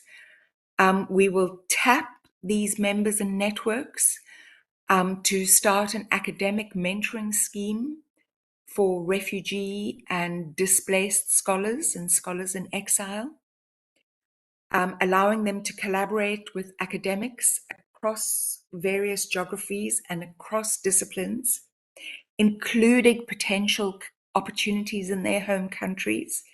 And in this respect, I hope we can collaborate with some of you, with the Ukraine Science Diaspora Group, because I know that several of the SRF fellows currently are Ukrainian and will be Ukrainian under this scheme.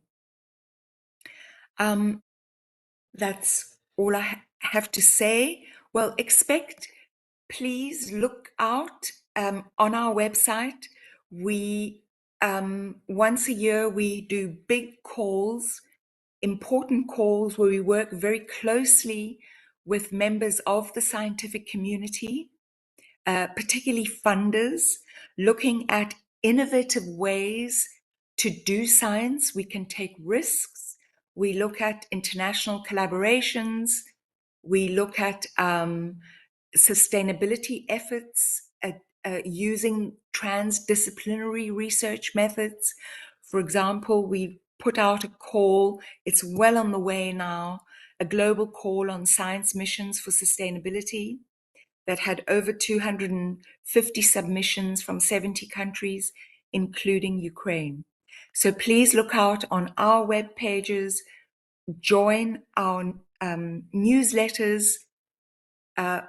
There are a lot of opportunities for international scientific collaborations. So, thank you very much. Thanks. Ставру, thank you for your presentation, thank you for your joining. Колеги, як я говорив на початку нашого заходу, в нас є сьогодні спікер, який хоче змотивувати вас і нас також.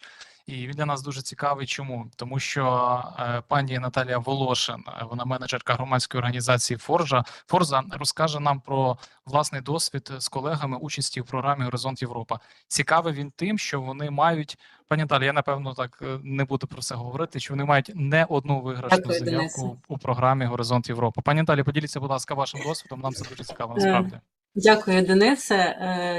Я не є керівником організації. Леся Лойко буде з нами сьогодні на цій зустрічі онлайн. Частина з гостей онлайн, напевно, буде бачити нашу презентацію вже вдруге, бо ми брали участь в інформаційному дні у Поліському державному університеті і також ділилися нашим досвідом. Від таких, знаєте, дуже високих рівнів європейської політики і програми Горизонт Європи загалом ми переносимося з вами на рівень маленької громадської організації, яка працює в місті Ужгород. Я поділюся презентацією. Чи видно презентацію? Поки ні, але давайте пробуємо. Зараз, секундочку. Так, одну секунду.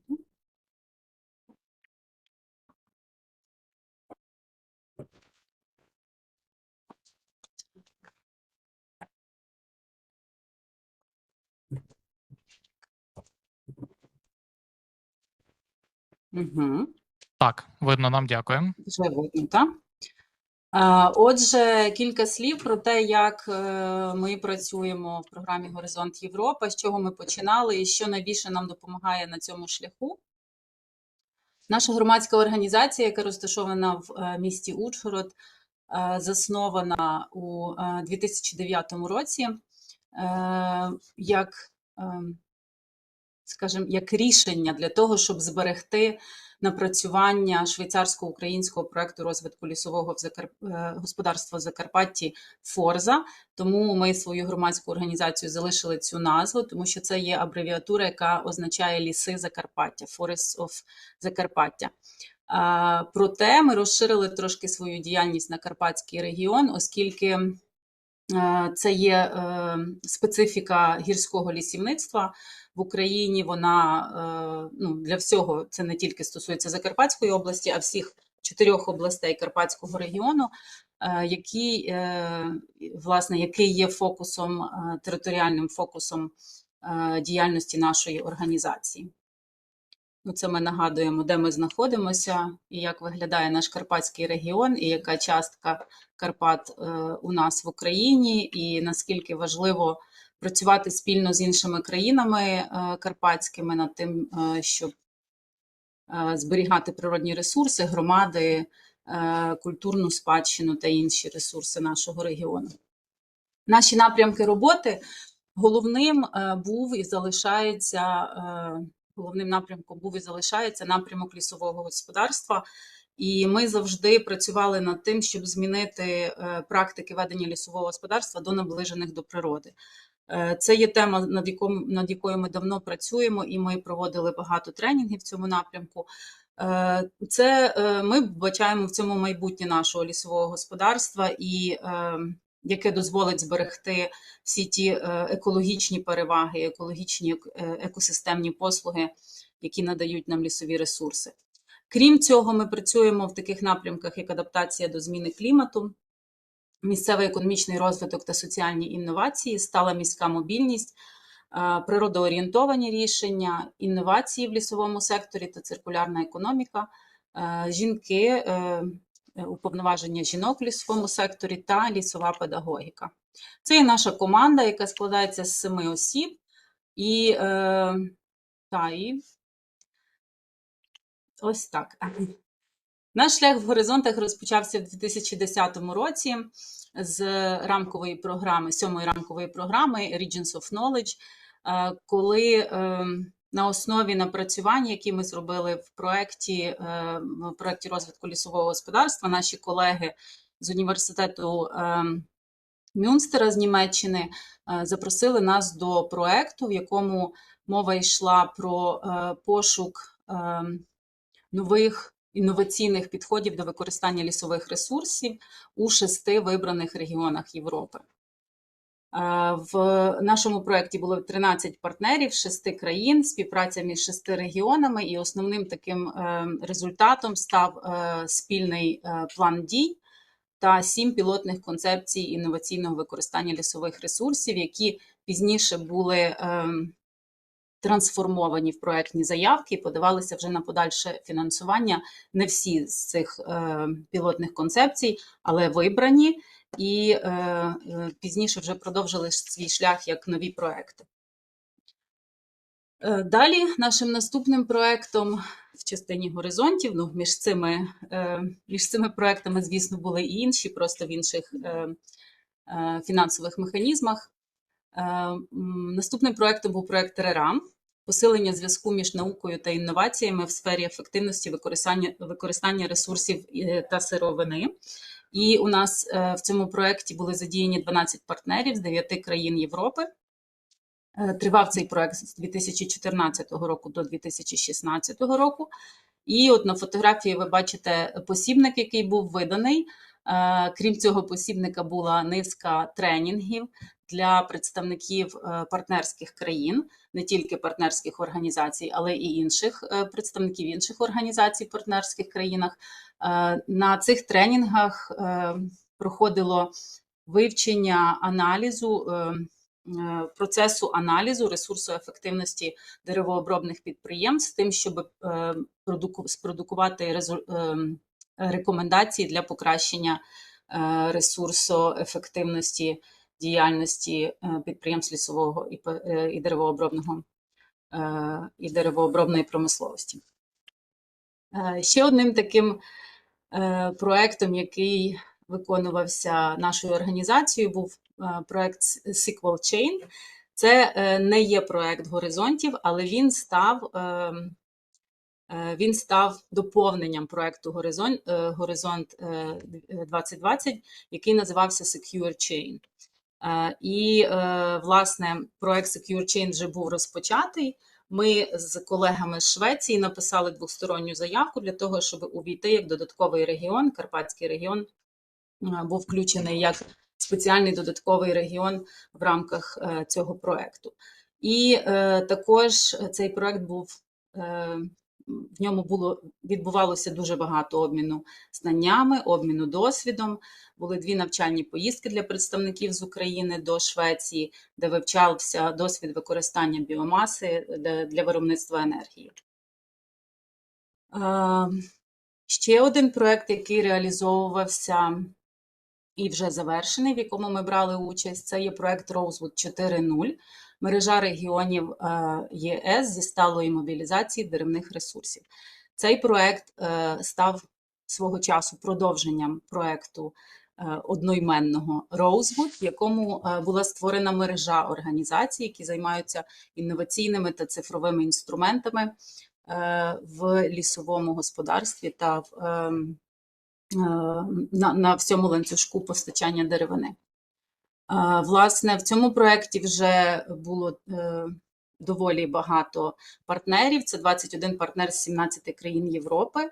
Реалізація проєкту тривала з 21 по 22 роки. Проєкт напрацював багато інформаційних матеріалів. Це партнерами було зібрано існуючі інноваційні рішення в їх країнах. Вони були опрацьовані за певною формою для того, щоб розповсюдити потім вже в рамках мережі цього проєкту, і публічно, звісно. Цей сайт працює, він називається Rosewood Network EU, можна на нього зайти, подивитися, там зараз знаходиться 288 рішень, які були вже відібрані, скажімо, як найкращі, тобто як ті, які варті уваги, і ті, які може будь-яка людина ознайомитися, або спеціаліст ознайомитися і взяти собі, подумати про використання їх. Ці рішення також були перекладені окремі, не всі з них були перекладені українською мовою, ті, які ми бачили, що вони найкраще підходять для України. В рамках цього проєкту також працювали хаби. Ми були координатором хабу по Центральній і Східній Європі, до якого входили Чехія, Угорщина, Польща, Румунія, Словаччина та ми. Тепер ми переходимо до тих проєктів, які зараз ми реалізовуємо. Наразі в нас є 3 проєкти в програмі Горизонт Європа, і так якось ми самі несподівано для нас, ті 3 заявки, в яких ми брали участь, всі перемогли. І ми, звісно, є не такими якимись потужними партнерами. Ми часто є партнерами, які перебирають знання і досвід, і ми завжди дивимося на те, щоб ті напрацювання наукові, які розробляються в рамках проєктів, вони були прикладними. Тобто нас цікавить те, щоб покращити вже якісь практичні підходи, практичні заходи на місцях. Тобто, якщо це цифрові інноваційні рішення, ми хочемо, щоб вони працювали для наших лісівників і дійсно полегшували їм роботу, підвищували прозорість їх діяльності, і ефективність, безпеку і дуже багато іншого. Першим проєктом з цих 3, про які я зараз згадаю, це проєкт DigiMed4. Це цифрові інструменти та технології для сталого управління лісовими ресурсами країн Середземноморського регіону. Digitalization of Mediterranean Forests. Ми є в цьому проєкті такими, ми називаємо молодшими братами чи сестрами. Ми будемо тестувати нові цифрові інструменти з інвентаризації та оцінки лісових ресурсів і також інструменти з відстеження руху деревини, і це буде відбуватися орієнтовно через рік-півтора. Також є партнери, в яких більш широко апробовуються ці заходи, ці партнери якраз із Середземноморського регіону. В консорціумі 21 партнер з 10 країн Європи та 1 країни Африки. Наступний проєкт – це проєкт «Рурактив. Дії заради змін в місцевих громадах». Так ми скоротили, бо англійська назва трошки довша. І це перший проєкт в Горизонт Європа, який, не стосується лісового господарства або не прямо стосується лісового господарства. Він націлений на соціальні інновації і на пошук рішень для сталого розвитку віддалених сільських територій. Консорціум наш складається з 28 партнерів, 16 країн Європи. Проєкт буде реалізуватися до 2027 року. І очікуваними результатами проєкту є база даних інноваційних рішень для віддалених сільських територій, нові процеси по залученню громадськості і по пошуку цих інноваційних рішень і, власне, рішення. Тобто в нас є пілотні території, 12 пілотних територій в проєкті. І для кожної з цих пілотних територій вже відбувся пошук викликів для територій. І зараз оголошено open call з каскадним фінансуванням на розробку інноваційних рішень до цих викликів. І ще один проект, який реалізується на даний час, це проект RIBES – рішення для регіональної біоекономіки. Карпатський регіон України є одним з пілотних регіонів проекту. Всього цих регіонів є 10 з нами, 9 без нас. І в проєкті працює 20 партнерів з 14 країн Європи. Реалізація до 2026 року. І очікуваними результатами є місцеві моделі та рішення для розвитку біоекономіки регіонів. Тобто йде дуже багато аналітичної роботи, пошук якихось таких підходів і таких моделей, які би працювали саме для тих регіонів, в яких відбувається ця вся think tank, аналітична робота. Що спрацьовує найкраще? Запитання було таке, що ж спрацьовує? Чи досвід і гарна якість роботи, чи знання, чи нові ідеї, не схожі на попередні, чи, можливо, співпраця? У випадку нашої організації із тим далеким стартом у 2010 році у нас були напрацьовані знання і в нас була певна якість роботи. Тобто це знання і іноземної мови, і вміння працювати з міжнародними проектами, працювати в умовах дедлайнів і так далі. Тобто дуже такі базові речі, які потрібні для виконання проєктів. І результатом проєктів стають нові знання, нові контакти, нова співпраця, яка в свою чергу переростає в нові проєкти, які в свою чергу приносять нові ідеї, нові знання і нову співпрацю. Тобто це є процес дуже такий тривалий, можна рухатися і вглиб, і вшир. Ми завжди працюємо з партнерами, ми залучаємо всіх дотичних, кого ми бачимо, всіх прямих стейкхолдерів, які стосуються певного питання. Ми завжди працюємо з закладами вищої освіти. Ми дивимося, кому ці результати проєктів потрібні, і працюємо з бенефіціарами. Тобто це не є якийсь завжди от консорціуми в Горизонт Європа завжди дуже показові. Це представники різних сфер. Це є бізнес, це є наука, науково-дослідні установи, навчальні заклади, це є громадський сектор, часто публічний сектор. Тобто це завжди та комбінація гравців, яка дозволяє отримати кращий результат.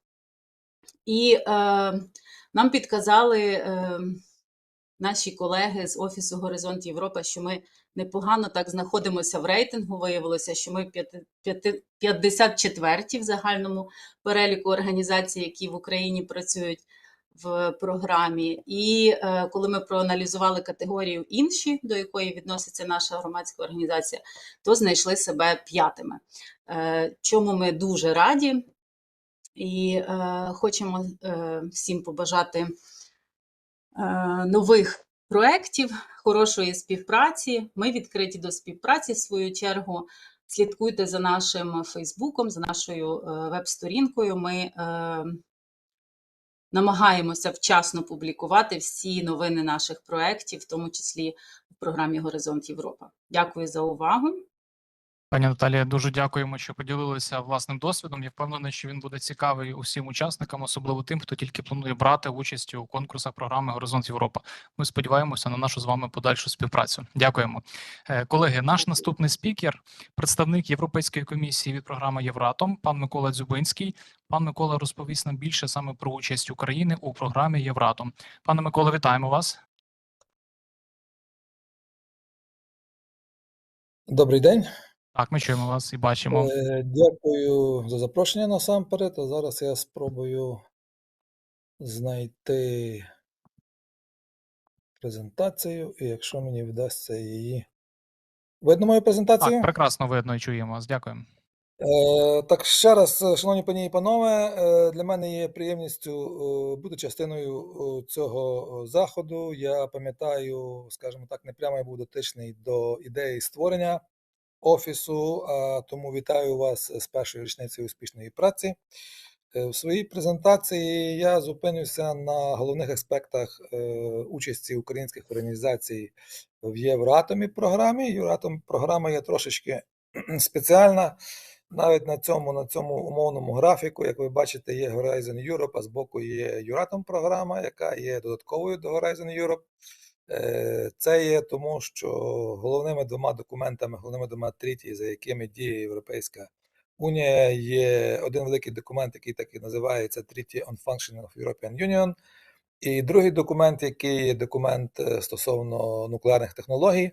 Вони діють паралельно, тому, в принципі, наші програми створені під двома різними Basic Treaty. Таким чином, можна сказати, що ми маємо ті самі правила, але трошечки інакшу структуру. Знову ж таки, в нас і інакші кошти. Якщо велика програма зараз нараховує Horizon Europe біля 90 мільярдів на 7 років, в нас наш бюджет на 7 років наближується до 2 мільярдів лише. Важливим аспектом, що теж цікаво для українських учасників, для українських інституцій, знати, що на відміну від Horizon Europe, де є, можливо, вже і кілька десятків Associated Members, в Євроатомі на даний момент є тільки один Associated Member – Україна. Це українським інституціям надає переваги в порівнянні з рештою світу. Українські інституції можуть брати участь в наших проєктах на тих самих підставах, що і учасники з країн Європейської Унії. Головні певні зміни відбулися. Наша програма – це ж FP9, і це є, так би мовити, ланцюг програм. Кожного разу ми намагаємося трішечки покращити, базуючись на нашому попередньому досвіді, принести щось нове. Цього разу ми дещо розширили свої зусилля щодо non-power applications, і також нам нарешті вдалося після багатьох спроб відкрити Марії Кюрі складовську fellowships для ядерних технологій. Перед тим це було неможливо, починаючи з Horizon Europe це стало можливим. І як тут я вже згадував, наш бюджет на 7 років програми приблизно 2 мільярди євро. Повторення того, що було, але в більш деталях в попередньому слайді. Більша роль відіграє надана або присвячується non-power application. Також важливою зміною нашого підходу є перехід від, скажімо, дрібніших проєктів до так званих European Partnership. Ми маємо зараз 3, якраз цього року були розпочаті 2 з них. Єврат 2 і Connect NM. Я трішки пізніше згадаю ці великі, можна сказати, проекти European Partnership і чому вони стають важливими для вас, для нас, і який це має наслідок, скажімо, нарешті нашої програми. Знову ж таки, як я вже нагадував, Марі Кюрі перед Horizon Europe було неможливо людині, яка займалася ядерними технологіями, отримати fellowship.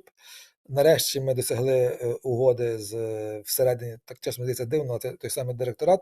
Ми досягли угодою з великою програмою, і зараз будь-який кол в Марі Кюрі програмі є відкритий для всіх вчених, включаючи вчених, які займаються ядерними технологіями.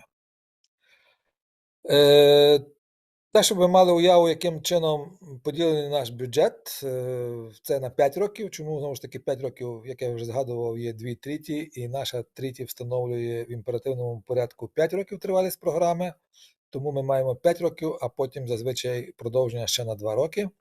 І в цьому пакеті 3 головних частини бюджету. Більше як 500 мільйонів йде за 5 років йде на працю об'єднаного дослідницького центру, це практично інститути, які належать безпосередньо, підпорядковуються безпосередньо Європейській комісії. Потім майже 600 мільйонів йде для термоядерного дослідження і приблизно 270 мільйонів йде на дослідження нуклеарного ділення fission. І я якраз працюю в секторі fission секторі. Тепер трішки поговорю про участь українських інституцій в нашій програмі. І для мене це справді цікава тематика, тому що я в Україну почав їздити, мабуть, ще в році 2005-му, намагаючись залучати більше інституцій з України в наші програми. Тоді я працював для відділу матеріалів. Для Єврату я почав працювати у 2010 році, і на початках, скажімо, було для мене досить очевидним, що українська сторона, українські навіть відповідні добре підготовлені інституції, вони не мають достатньо інформації, що і як робити з цією програмою, як аплікувати, яким чином це все працює. Я хочу підкреслити, що мені дуже сподобалася попередня доповідь пані з Закарпаття. Вона сказала кілька дуже правильних думок, що не тільки знання, не тільки бажання достатньо, а насамперед потрібно входити в відповідні структури, нав'язувати співпрацю, і тоді успіх прийде. Нагадаю також слова пані колеги з Естонії, яка казала, що з її точки зору головним наслідком, або головним навіть предметом участі естонських інституцій в програмах Горизону є швидше нав'язування зв'язків і входження в єдиний європейський дослідницький простір, ніж банальний фінансовий бенефіт від цієї програми. В принципі, мій досвід каже, що спочатку, і наш поет, коли сказав «лупайте цю скалу», ті люди, які розуміють, що спочатку потрібно ввійти в відповідні клуби, зрозуміти, яка тематика зараз є популярною, ті люди мають успіх. Ця думка почала доноситися і почала циркулювати, я думаю, що принаймні серед людей, які займаються ядерними дослідженнями років 10 тому. Я почав бачити набагато більше українських вчених, які приїжджали, наприклад, на зустрічі так званих technology platforms. Ми маємо найбільшу SNET-EP, яка присвячена технологіям ядерного ділення. І можна сказати, що раптом ми побачили, що і участь українців підвищилася, і success rate підвищився. Чому? Тому що українські вчені зрозуміли, так, це тематика, яка буде цікава на Заході, це тематика, якою зараз займається, яка є актуальною. Ми маємо певні знання, ми маємо певні інструменти, і ми можемо стати в пригоді, і нема проблем запросити того, хто знає, що і як він буде робити. Ось, звичайно, війна все змінила. Україна стала одним з пріоритетів, я би сказав, принаймні від GRTD.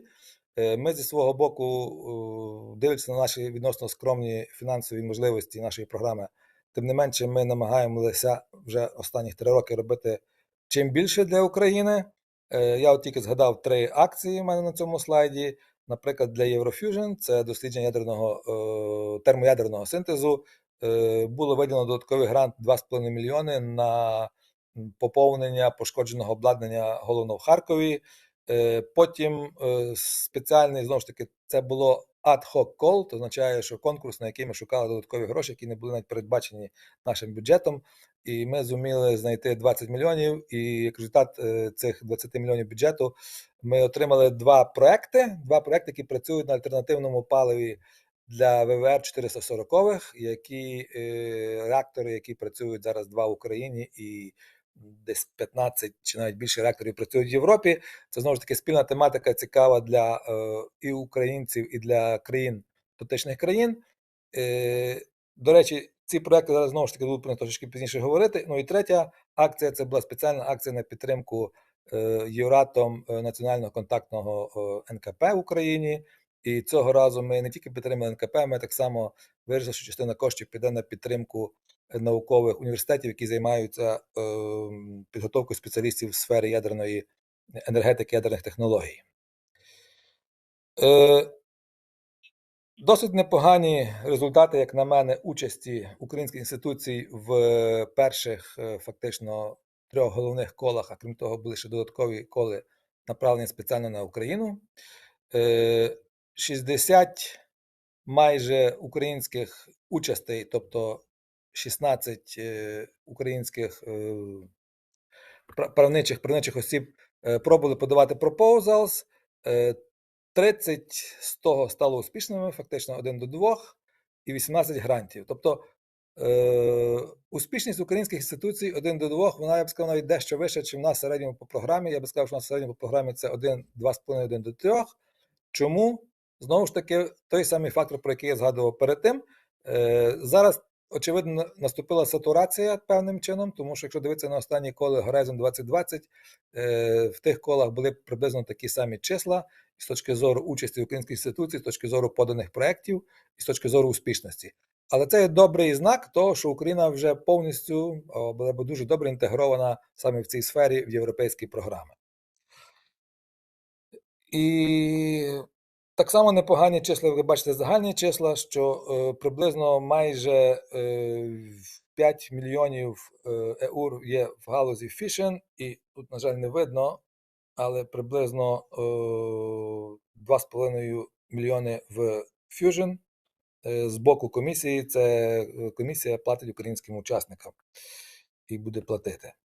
Я згадував 2 проекти, які стали результатом нашого ад-хок колу відразу після війни. Ми створили спеціальний кол, який був направлений на те, щоб забезпечити можливість виробництва на Заході альтернативного російському палива, яке може використовуватися в совітських реакторах, ВВРах. І перший такий реактор, як на мене, дуже успішний. Перший проєкт почався з 1 січня 2023 року, і вже є перші практичні наслідки. Що стосується українського учасника, там є Енергоатом.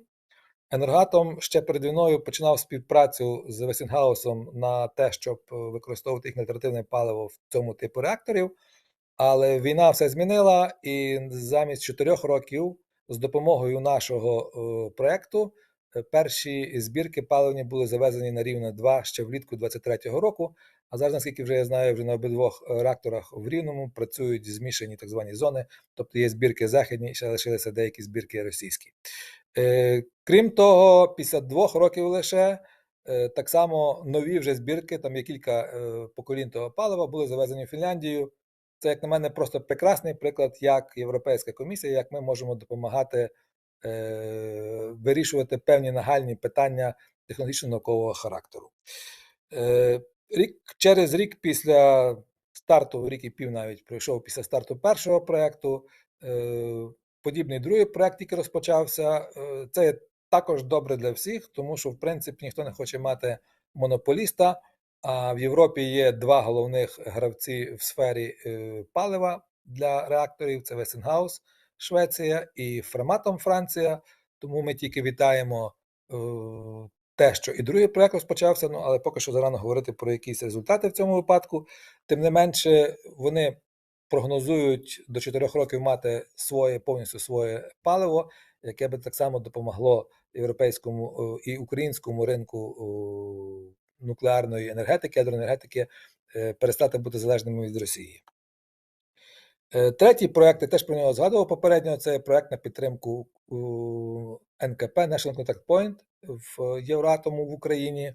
І частина коштів з цього НКП-проєкту піде не тільки на НКП, але піде на освіту, на стажування молодих людей і так далі і тому подібне. І зараз я ще коротко хочу згадати про світле майбутнє.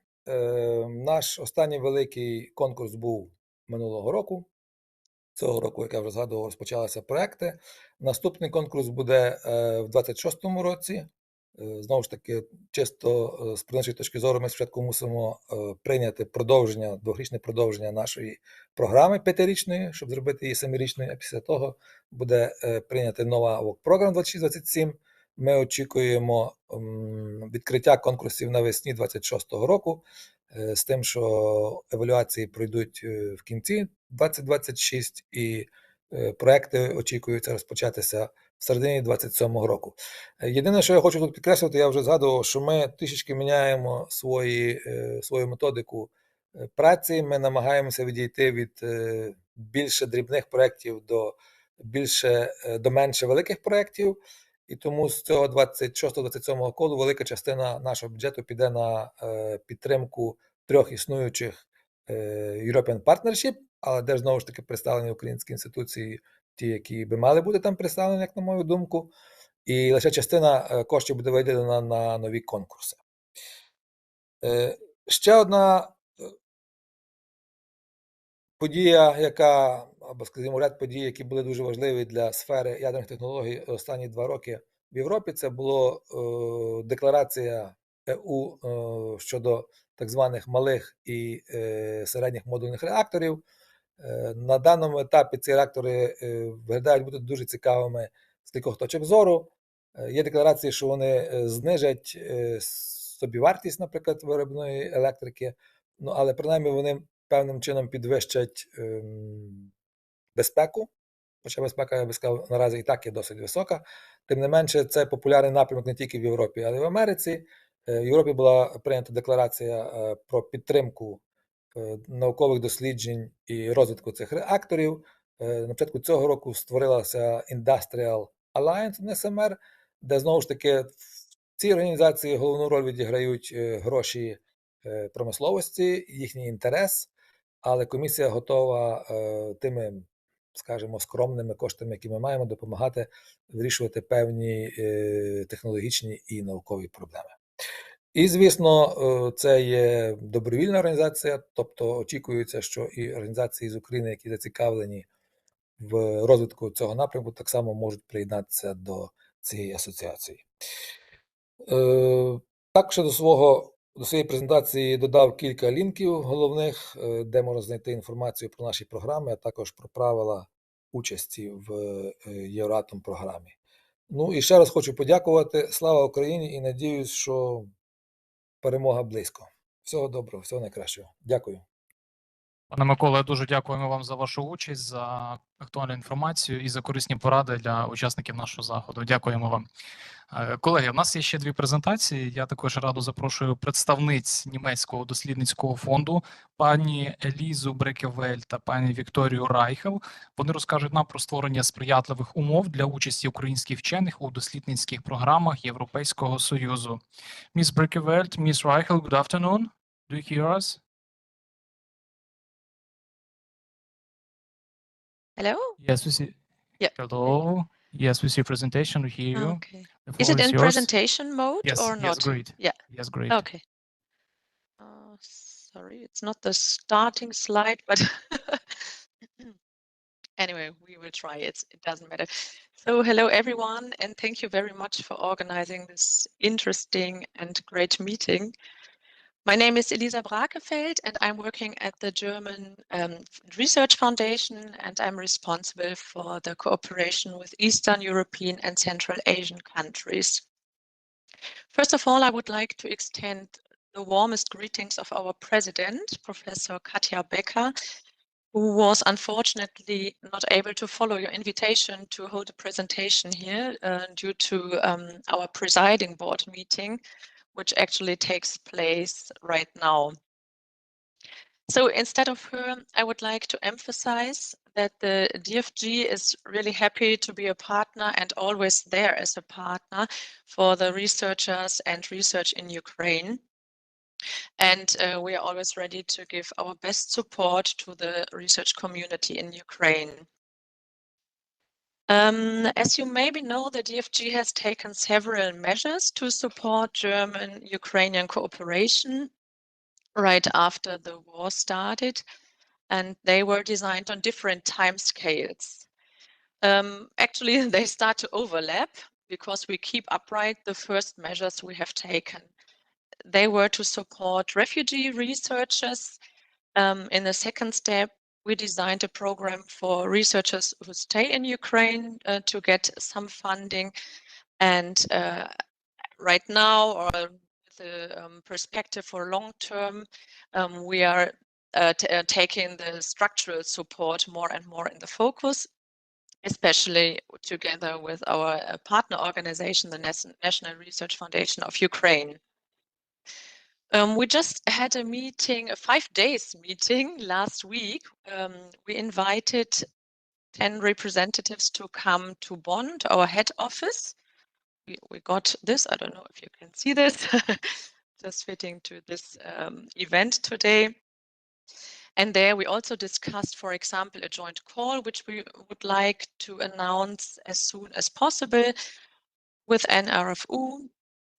And although this is rather a bilateral funding or support we can give. We are also integrated in larger areas to work together. The DFG contributes to different measures and projects in the field of capacity building and research management, together with German and European organizations. And we also fund the European Liaison Office of German Research Organizations. And with that, I would like to pass over to my colleague, who is the main speaker, because we are on this Horizon Europe event today, and she will give some more insights or advices from her point of view. Yeah, thank you, Lisa. Can you I don't hear know, me? for me it's not possible to go to the next Yes, slide. we hear you. No. Okay, it just took some time. Super. Thank you, Lisa. Can you hear me? Yes. Yes? Okay, great. Yeah, I'm Victoria Reich, and I'm very, very happy to contribute to this conference. Very happy to see a full room and also some faces that I met already in Brussels. We had the opportunity as COVID to meet the Horizon Europe office of Ukraine in Brussels recently with all the colleagues. It was very nice. I still remember it. And yeah, I was asked by... I have an echo, so sorry. Can you hear me? And it's okay with the echo? Yes, it's great. We hear Yeah? you. Okay, good. Just some sentence about our organization. We are the European Liaison Office of German Research Organizations. We are funded by DFG. That's why we're very close, of course, to DFG. And we are an association composed of all the research organizations in Germany. So we do support for all the research organizations, for scientists, and for institutions, research organizations in Germany concerning Horizon Europe application, submission, but also management, and also everything which concerns research policy. For example, all the activities that are happening now in the European research area. I try to focus my contribution in one slide. It's very practical, and I hope that it's not too basic. Let's say. I don't have really knowledge of the institutional setup of Ukrainian research institutes and universities. So perhaps some of these things are very basic for you, know it already. So my apologies for this, but let's say I try to think about a bit what can you do now in the situation that some of you are able to also do projects and have partnerships with scientists in all over Europe, and some others are a bit less capable because of the war. So we try to think about what can you do to prepare the ground for the future, for a good start for your researchers. And my tips are more done from an institutional point of view. So what can the institutions do to support researchers and projects in the future? So I would like to start with the last point, networking support. It was already mentioned by Kristien КРААВ that I also know from collaborations in the past. Empowering research managers, I think this is very, very crucial. It's also a German experience. I mean, we had the opportunity of participating in Horizon Europe for a long time. And I think one of the crucial success points for Germany is that the research management has a very good spirit in collaboration. So they meet regularly, they help each other, they have regional groups and national groups, and they are really good in sharing and helping each other. That's why I can only recommend to do this, to make this happen, that research managers are not working against each other. I know that there is competition in the research world, but in the research management world, collaboration is very helpful, and at the end helps everyone. So that's our experience. I think this is also really one of the success factors of women participation in Horizon, that our research managers and managers are so open for sharing. sharing also, of course, internationally. I mean, with other national contact points and consultants. COVID is not a national contact point for all the programs, but we are sharing a national contact point of the EIC with the executive agency of our ministry. So in this case, we are a national contact point. On the other hand, programs we are consulting, we're helping, we're supporting, and I would specifically offer help concerning financial and legal issues. We have a focus on this also in our office in Brussels, because we think, I also said this in Brussels when we met, that yeah, I think the financial and legal questions are the most complex ones. And if this is solved and this is understood also by the institutions, then I think that's a perfect start for researchers to go into projects and trust also that this can happen and can work. I come now to the first 2 points: fit for application and fit for implementing. So perhaps it's a bit basic for some of you. Perhaps it can help.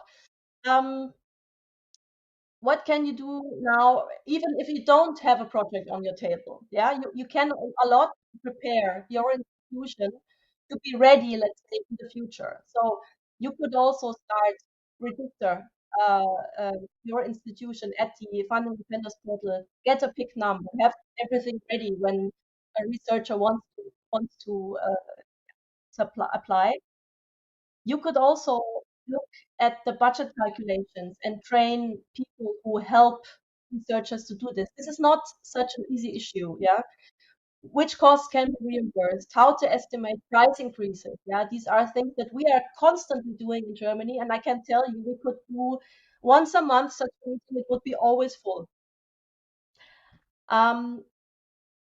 It's also very good to nominate contact people and advisors for applicants at the institutions, and think about internal processes for cross-checking and submitting proposals. So people who are helping with all the submission issues, you know, this can be really a big help and can also motivate people to do an EU project. Also, a nomination of official contacts, of course, for the European Union. Yeah, there is the LEAR, there is the financial signatory, and so on. The colleague from the national contact point on financial knows this very well. But yeah, if you have these people there and they know what they have to do, it's a good start. If you want to implement EU projects, there are some things which are really relevant already for the application process. And this is something that we currently have the experience, the training for calculation, for example, of personal costs. I can tell you from our experience that we wanted to offer a training next week on the personal cost tool that we set up for the institutions, and we had to stop it because we got 2 different responses from the European Commission concerning the calculation of personal costs. So now we have to find out what is the right one. So this is not such an easy thing. That's why also if you advise people, make sure that you have the right interpretation and that you cross-checked it with the NCP. And sometimes, you also have to cross-check it within the Commission with the race, because sometimes you get 2 different answers and you have to know what is the right one. Then also processes like the mandatory audit certificates, the certificate on the financial statements. Can you do it internally or externally? So I have to check this and also then nominate people and look who could do it for you. You could also try to establish processes for reporting in projects, for the financial reporting, but also for the technical reporting, to have a kind of process set in action that you don't have to think about it when you have to report. You have to do this, to think about this before. Also check internal processes for the EU conformity on issues like purchase, procurement, accounting. This is also very, very important to avoid that you get some problems afterwards when the projects are running and there will be some checks. we had also this experience, and when I started around 20 years ago in this field, we still have it sometimes. That we have administrations who have issues or have problems to read the English documents. So what we did in the past, that we were really translating important guidelines. So I remember when I started, there was the German translation of financial guidelines. So nowadays, okay, it's not necessary anymore, but you could also see. I mean, I don't know how the situation is in Ukraine, but perhaps, yeah, think of it, the English language knowledge and usage could also help. Also, the training for the legal departments. You know that for the collaborative part of Horizon Europe, so for the collaboration with international partners and industry, you normally have to have a social agreement. You know that there is a model, the DESCA model, that many research institutions use. But of course, you have to know how to use this and how to interpret. Also, all the questions on IPR is also very relevant and will be also more relevant in the next framework program, where the Commission will put a big emphasis on the usage of, or on the reflection, how to use the results from EU projects. Yeah. And so these are very technical questions, but you can in a way prepare also your institutions for that. Yeah, this is what I wanted to say here. We had 5 minutes, so I hope it was short enough. I would like to congratulate you really for doing this work, for setting up an office in this situation, really offer our help also, specifically if you have questions on the financial questions. We are always open for a Zoom call to exchange a bit. Although, of course, we have different situations, we have a legal system, but you can also help each other when you're not in the same country. If you want to exchange with us, please just contact us. And I wish you all the best, also for the research, for the future projects, and hope to see that the statistics will constantly go up with the European participation. All the best from Brussels, from Kobe. Thanks a lot. Dear colleagues, thank you for this useful information and thank you for your participation in our event. Колеги, в нас є ще актуальна інформація про відкриті конкурси для бізнесу, і я запрошую свого колегу, пана Максима Колісника, розповісти про ці конкурси, може, програми Горизонт Європа. Пане Максиме, вітаємо вас. Дякую. Вітаю учасників сьогоднішнього заходу. Я Максим Колісник, кандидат наук з державного управління, доцент в Офісі Горизонт Європа. Я відповідаю за ряд компонентів, таких як кластер 4 цифровізація, промисловість, космос, як Європейський інститут інновацій та технологій, і Вайдера та деякі інші. Сьогодні моя презентація присвячена можливостям програми Горизонт Європа для бізнесу. Якщо можна презентацію так. Власне, програма Горизонт Європа, структура програми Горизонт Європа була вам дуже гарно сьогодні представлена попередніми спікерами. Дуже часто на адресу Офісу Горизонт Європа надходять запити щодо участі у тих чи інших компонентах, від бізнесу запити щодо участі в тих або інших компонентах. Так от, у структурі рамкової програми Горизонт Європа є 3 напрями. У кожному напрямі є свої компоненти. У першому напрямі це 3 компоненти, у другому напрямі це 6 тематичних кластерів, у третьому напрямі це 3 компоненти. Є також спеціальні компоненти Вайдера, розширення участі, є Євроатом, є Європейський оборонний фонд. Так от, Україна як асоційована країна, бізнес-учасники і всі інші учасники мають доступ до фінансування за всіма компонентами, за єдиним виключенням Європейський оборонний фонд, оскільки там доступне фінансування лише для Норвегії. Так, спробуємо зараз. Щось не перемикається сюди. Прошу наступні слайди. Уже наступний слайд.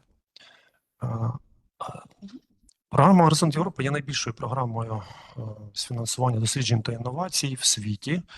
Загальна сума фінансування на 7 років складає 95,5 мільярдів євро, і це 9-та рамкова програма. Логічний попередник цієї програми – це 8-та рамкова програма Горизонт 2020, І за оцінками Європейської комісії, 1 євро, вкладений у рамках програми Горизонт Європа, Горизонт 2020, генерує 5 євро додаткових.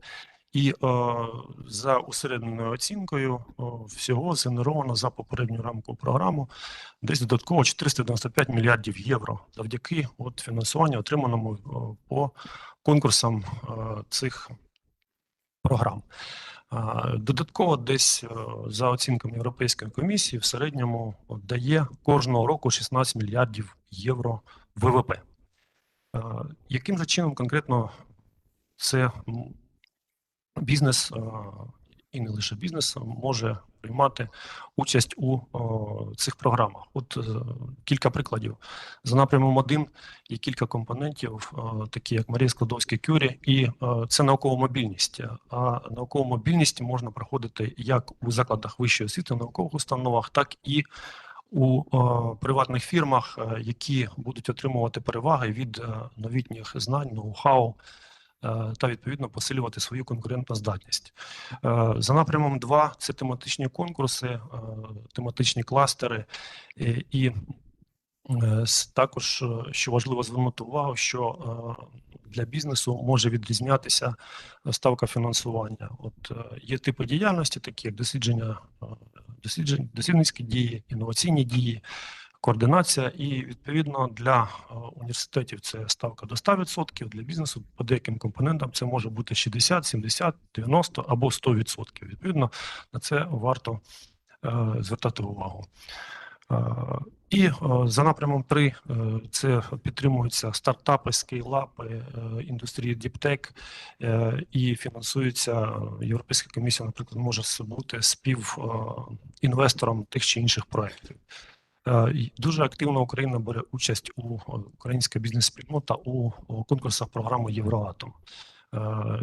І не лише малі та середні підприємства. Одним з завдань програми Горизонт Європа є залучення, розвиток малих та середніх підприємств, створення стартапів, підтримка стартапів.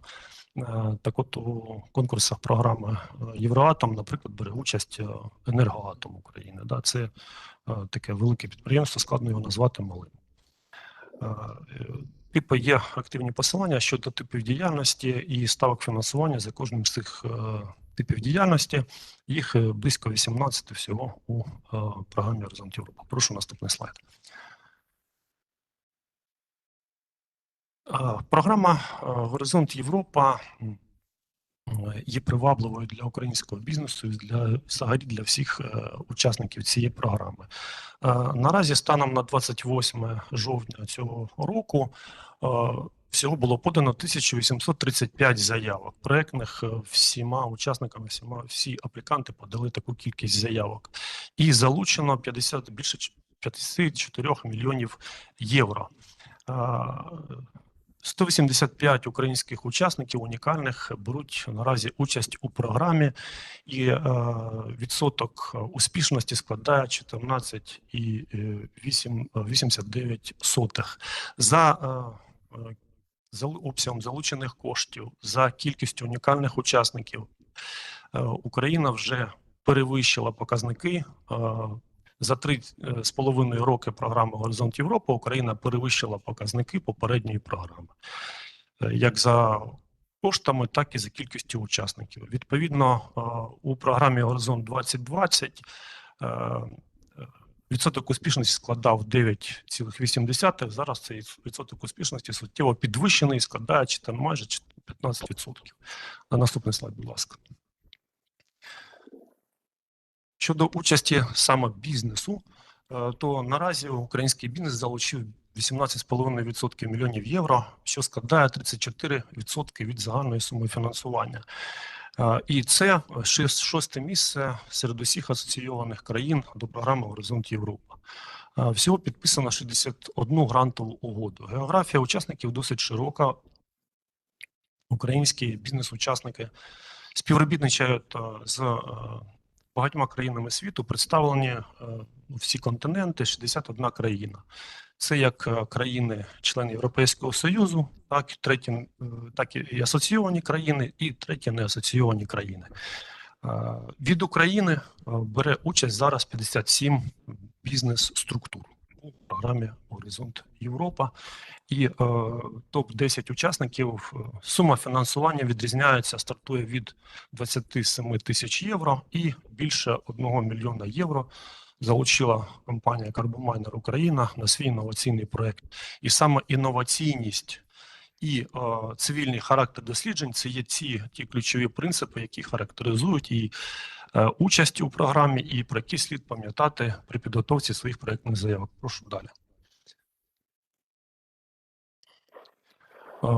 Українські учасники від бізнесу отримали фінансування за всіма напрямами програми Горизонт Європи і за всіма програмними компонентами. Найбільшим лідером за залученими коштами є напрям 2 глобальні виклики та європейська промислова конкурентоздатність, залучено більше 12 мільйонів євро. Серед програмних компонентів лідирують кластер 5 та кластер 4, залучено більше 5 мільйонів євро, і ця сума постійно збільшується. Прошу далі. Серед країн-учасниць лідерами є європейські країни, і за кількістю партнерств лідирує Італія. Серед 10 країн лідируючих Італія, Німеччина, Іспанія, Франція, Греція і інші європейські країни. В той же час дуже активно приймають участь, є партнерами українських заявників такі країни, як Сполучені Штати, як Канада, є країни азійські і так далі. Є і африканські партнери, до речі. Прошу далі. Програма, тобто участь у програмі Горизонт Європа може взяти будь-який суб'єкт права за відповідним, що відповідає положенням регламенту ЄС відповідним. І це фізична або юридична особа. Це може бути як зі створенням юридичної особи, так і без створення юридичної особи. І відповідно на момент подання проєктної заявки треба бути зареєстрованим на порталі учасників і мати ідентифікаційний код. Є документ Європейської комісії, який визначає, які саме підприємства відносяться до мікро, малих або середніх підприємств, і там є критерії щодо кількості працівників, щодо обороту на рік і так далі. Є ця інформація, активні посилання на сайті Офісу Горизонт Європа, і з ними можна додатково ознайомитися. В принципі, там ключові критерії щодо бізнесу – це належність до малого бізнесу, а ті, що підприємства, які не відповідають цим критеріям, вони вважаються великими підприємствами. І, до речі, не дивлячись на те, що програма Горизонт Європа підтримує в першу чергу малі підприємства, це є одне з ключових завдань цієї програми, українська практика показує, що у цій програмі беруть участь і флагмани української промисловості, такі як ДП «Антонов», як «Мотор Січ», як «Івченко Прогрес», як МХП та інші, «Енергоатом» той же і та багато інших. Далі, прошу. Можна виділити 4 такі канали отримання фінансування для бізнесу в рамках програми Горизонт Європа. Це спільні конкурси, тематичні конкурси, багатосторонні, мінімум 3 учасника, один з яких повинен бути з ЄС і 2 з асоційованих країн. Або може бути комбінація різна, але обов'язково один учасник з ЄС. Це індивідуальні проекти, в тому числі, які передбачають максимум 2 учасників. Але в багатьох випадках це один учасник. Це такі програмні компоненти, як Інноваційна рада Європейська, Інноваційна рада, Європейський інститут інновацій та технологій та деякі інші. Це каскадне фінансування, інструмент перерозподілу коштів на користь третіх осіб. Це європейське партнерство, це інструмент залучення додаткових коштів для фінансування досліджень та інновацій в Європі. Прошу далі. Станом на 28 жовтня 2024 року відкрито доступно 66 конкурсів в програмі Горизонт Європа. Європейський Союз з початку повномасштабної агресії проти нашої країни запустив цілий ряд інструментів підтримки участі України у цій рамковій програмі. Це і звільнення від сплати членського внеску. Для дослідників це такі платформи, як Horizon for Ukraine, як Марія Складовська-Кюрі for Ukraine, ERA for Ukraine і деякі інші. А для бізнесу були створені відповідні платформи для обговорення своїх проєктних пропозицій, пошуку партнерів і взагалі для розвитку співробітництва. Це такі платформи, як Support Actions for Ukraine, це можливості європейської мережі підприємств, ІЄН, мережа європейських кластерів, до якої активно долучається Український кластерний альянс. Це платформа бізнес-солідарності Україна, EU Ukraine Solidarity Alliance. Це розвиток стабільних ланцюгів постачання, оскільки Україна підписала ряд стратегічних документів з Європейським Союзом, які передбачають якраз і доступ створення нових ланцюгів, які залучають українських учасників. І ми запрошуємо всіх українську бізнес-спільноту активно долучатися до цих і використовувати ці інструменти. Прошу далі. Отже, ці 66 конкурсів розбиті, тобто ви бачите, що в рамках більшості компонентів доступні ці конкурси. І за напрямом 1, за напрямом 2, 3 і так далі. Прошу далі. Всього наразі доступно фінансування за програмою Горизонт Європа. Частина з цих 66 конкурсів, там більше 30 закриваються цього року, 24-го, частина, там 31 конкурс закриваються, будуть відкриті до початку 25-го року. Відповідно, фінансування складає доступне близько 2 мільярдів євро, 1 мільярд 986 тисяч. І розподіл ви бачите на своєму екрані за кожним компонентом. Прошу далі. І декілька слів про конкурси, які відкриті або будуть відкриті найближчим часом. Європейська інноваційна рада включає в себе цілий ряд таких компонентів. Це і ці компоненти відрізняються за рівнем технологічної готовності, за обсягом отриманого фінансування і відповідно за можливостями. Це Європейська інноваційна рада Pathfinder – це провідник, тобто пошук інноваційних ідей. Там можна отримати фінансування 2 мільйони євро. Це Transition, EU Transition. Там можна отримувати фінансування теж порядка 2,5 мільйонів євро. Акселератор і, відповідно, рівень технологічної готовності вже інший, зростає він. У випадку з Transition це 4-6 рівень. Це також акселератор, там є фінансування як 2,5 мільйони євро, і це грантове фінансування, і є можливість отримання інвестицій від Європейської комісії, прямих інвестицій в капітал. Але це мова вже йде в цьому випадку про масштабування тих проєктів і вивід на ринок, і мова йде про фінансування проривних інновацій. Конкурси відкриті, як правило, цілий рік, особливо по акселератору. Це кілька cut-off dates, це кілька дат подання на протязі цього року. Прошу далі. Щодо відкритого конкурсу за цим напрямом, то Україна минулого року одним з учасників цього і активним мотором, локомотивом, це Український стартап-фонд. Україна отримала фінансування 20 мільйонів євро на підтримку діптек стартапів.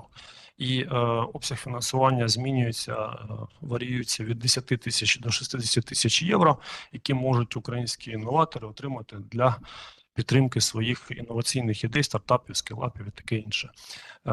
Тобто, наразі перші конкурси вже відбулися і в 2023 році, і у 2024 році було подано 510 заявок і підписано угоди на більше ніж 2 мільйони євро українськими заявниками. Прошу далі.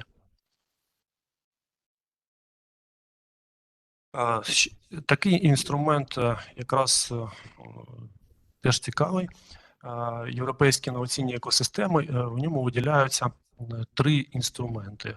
Це інструмент Connect, який спрямований на розвиток таких взаємопов'язаних екосистем, на посилення співробітництва академічного і неакадемічних секторів і залучення от якраз інноваторів до вирішення тих суспільних викликів, до посилення тих інноваційних екосистем на регіональному рівні. Другий інструмент – це інноваційні малі підприємства, які підтримує якраз діяльність партнерства, європейського партнерства з інноваційних малих та середніх підприємств. Це таке двостороннє співробітництво з партнерами, яке в тому числі дозволяє, от якщо в Європейській інноваційній раді у напряму акселератору, там спочатку йде короткі пропозиції, потім довгі пропозиції, повні пропозиції, то цей інструмент дозволяє перейти відразу до повної пропозиції. І від України за роки дії програми Горизонт Європа було 10 учасників, які залучили більше 2 мільйонів євро в рамках 8 проєктів. І один, наприклад, з недавніх проєктів, які отримали українські заявники, це Київська обласна державна адміністрація в особі Департаменту економіки більше 1 мільйона євро залучила за цим напрямом, за напрямом європейської інноваційної екосистеми. Прошу далі. І кілька слів щодо Європейського інституту інновацій та технологій.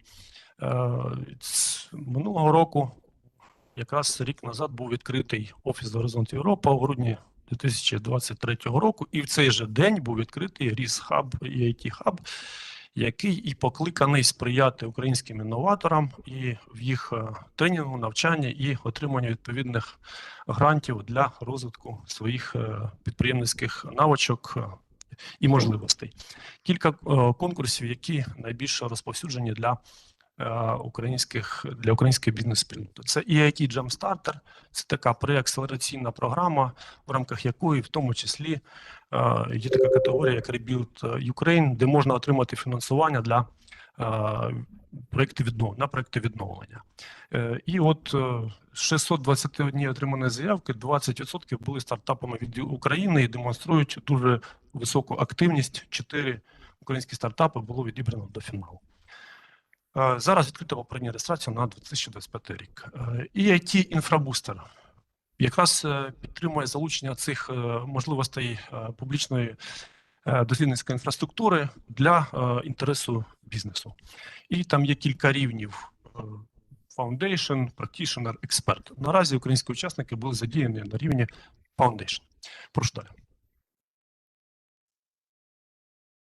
Ініціатива Founders to Founders.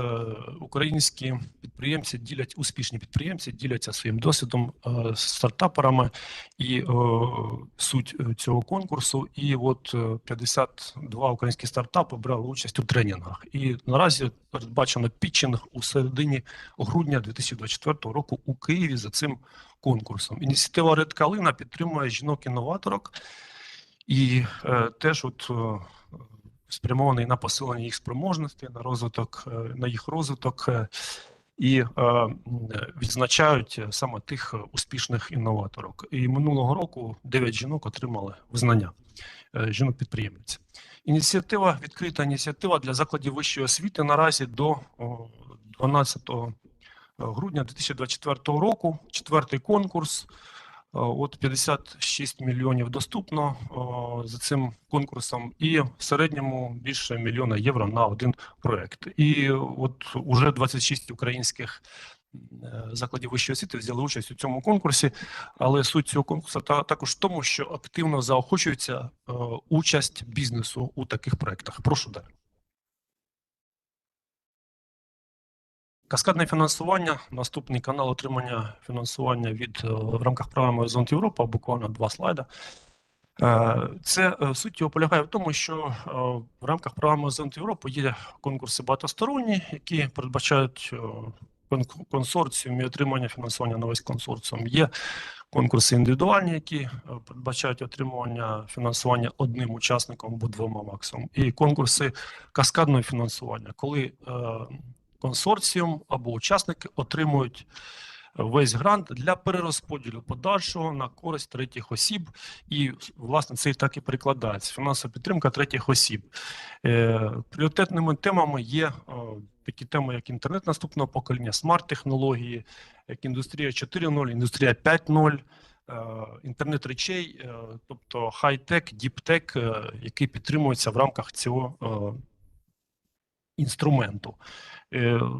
Постійно відкриті конкурси, зараз наразі їх відкрито 57 на сайті Фонді Тендерс Портал. Прошу далі.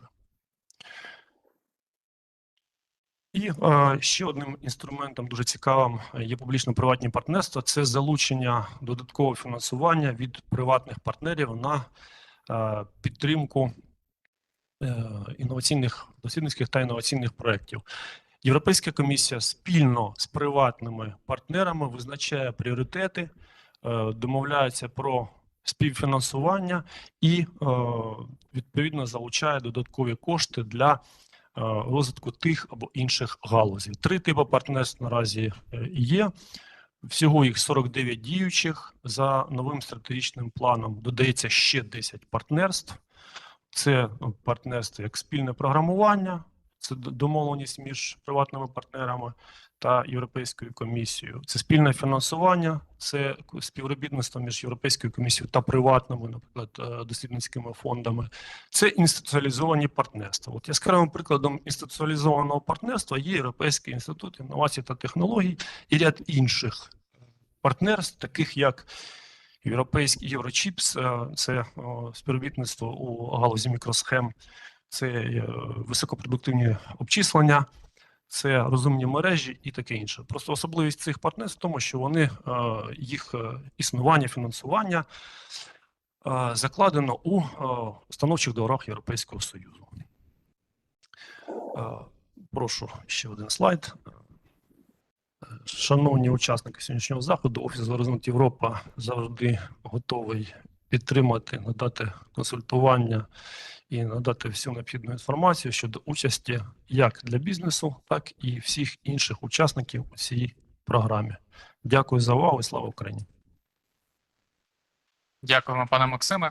Колеги, ну що ж, ми підходимо до завершення нашого заходу і підвести його підсумки. Я запрошую виконавчу директорку Національного фонду досліджень України, пані Ольгу Полицьку. Пані Ольго. Дякую, Денисе. А тепер українською мовою. Напружена у нас сьогодні програма, не буду вас довго затримувати. Знову повернусь тільки до того, що я казала на самому початку. Ми зараз дивимося у майбутнє. І ми дуже сподіваємося, що сьогодні наше спілкування людей, які знаходяться фізично тут, можна називати адресу? Хрещатик 10, то зараз з міркувань безпеки. Ті, хто знаходиться онлайн, досить далеко, територіально, але насправді ми всі розуміємо, що ми робимо спільну справу, ми знайомимося один з одним, ми ділимось нашими проблемами, ми визначаємо якісь певні кроки для того, щоб разом. Ми наразі не є не тільки свідками, насправді, якщо замислитись, ми є активними учасниками саме у цих процесів європейської інтеграції, професійної, на високому рівні наших вчених та інноваторів і тієї спільноти, яка вчених і інноваторів підтримує. Дуже вам дякую за те, що ви доєднались сьогодні, провели цей час. Я дуже сподіваюся, що кожен із вас отримав якусь частку інформації, яка насправді була вам потрібна і буде вам знадобиться у ваших прийнятті майбутніх рішень, формуванні консорціумів, якихось зверненнях. Можливо, наразі вже з'явились ідеї, які ляжуть в основу майбутніх заявок. Вдячна всім партнерам, вдячна Європейській комісії в першу чергу, яка підтримує проєкт Офіс Горизонт Європа в Україні. І не тільки це, ми відчуваємо постійну підтримку інформаційну, інституційну, я маю на увазі для Національного фонду досліджень України. І ще дозволю собі нагадати, що вже найближчим часом, це так би мовити в якості анонсу, Національним фондом досліджень України будуть також оголошені національні конкурси на проекти Тут без інновацій, це виключно наукові дослідження і розробки, але, будь ласка, слідкуйте за нашими інформаційними ресурсами також, це також дуже непогані можливості. Дякую всім представникам Офісу Горизонт Європа в Україні. Насправді, організація будь-якого заходу, навіть якщо він онлайн, це також досить серйозні ресурси, часові, людські, інтелектуальні і креативні. А коли проводиш захід у гібридному форматі, та ще й враховуючи ті обставини, через які наразі проходить вся наша країна, це досить важкий процес. Дуже вдячна всім, хто був залучений, кого сьогодні навіть, вони за лаштунками, ці люди. Вдячна їм, вдячна Офісу Горизонт Європа в Україні. Пишаюсь тим, що ми провели цей захід. Дуже раді вас всіх бачити і до скорих наступних зустрічей. Пані Ольго, дякуємо вам.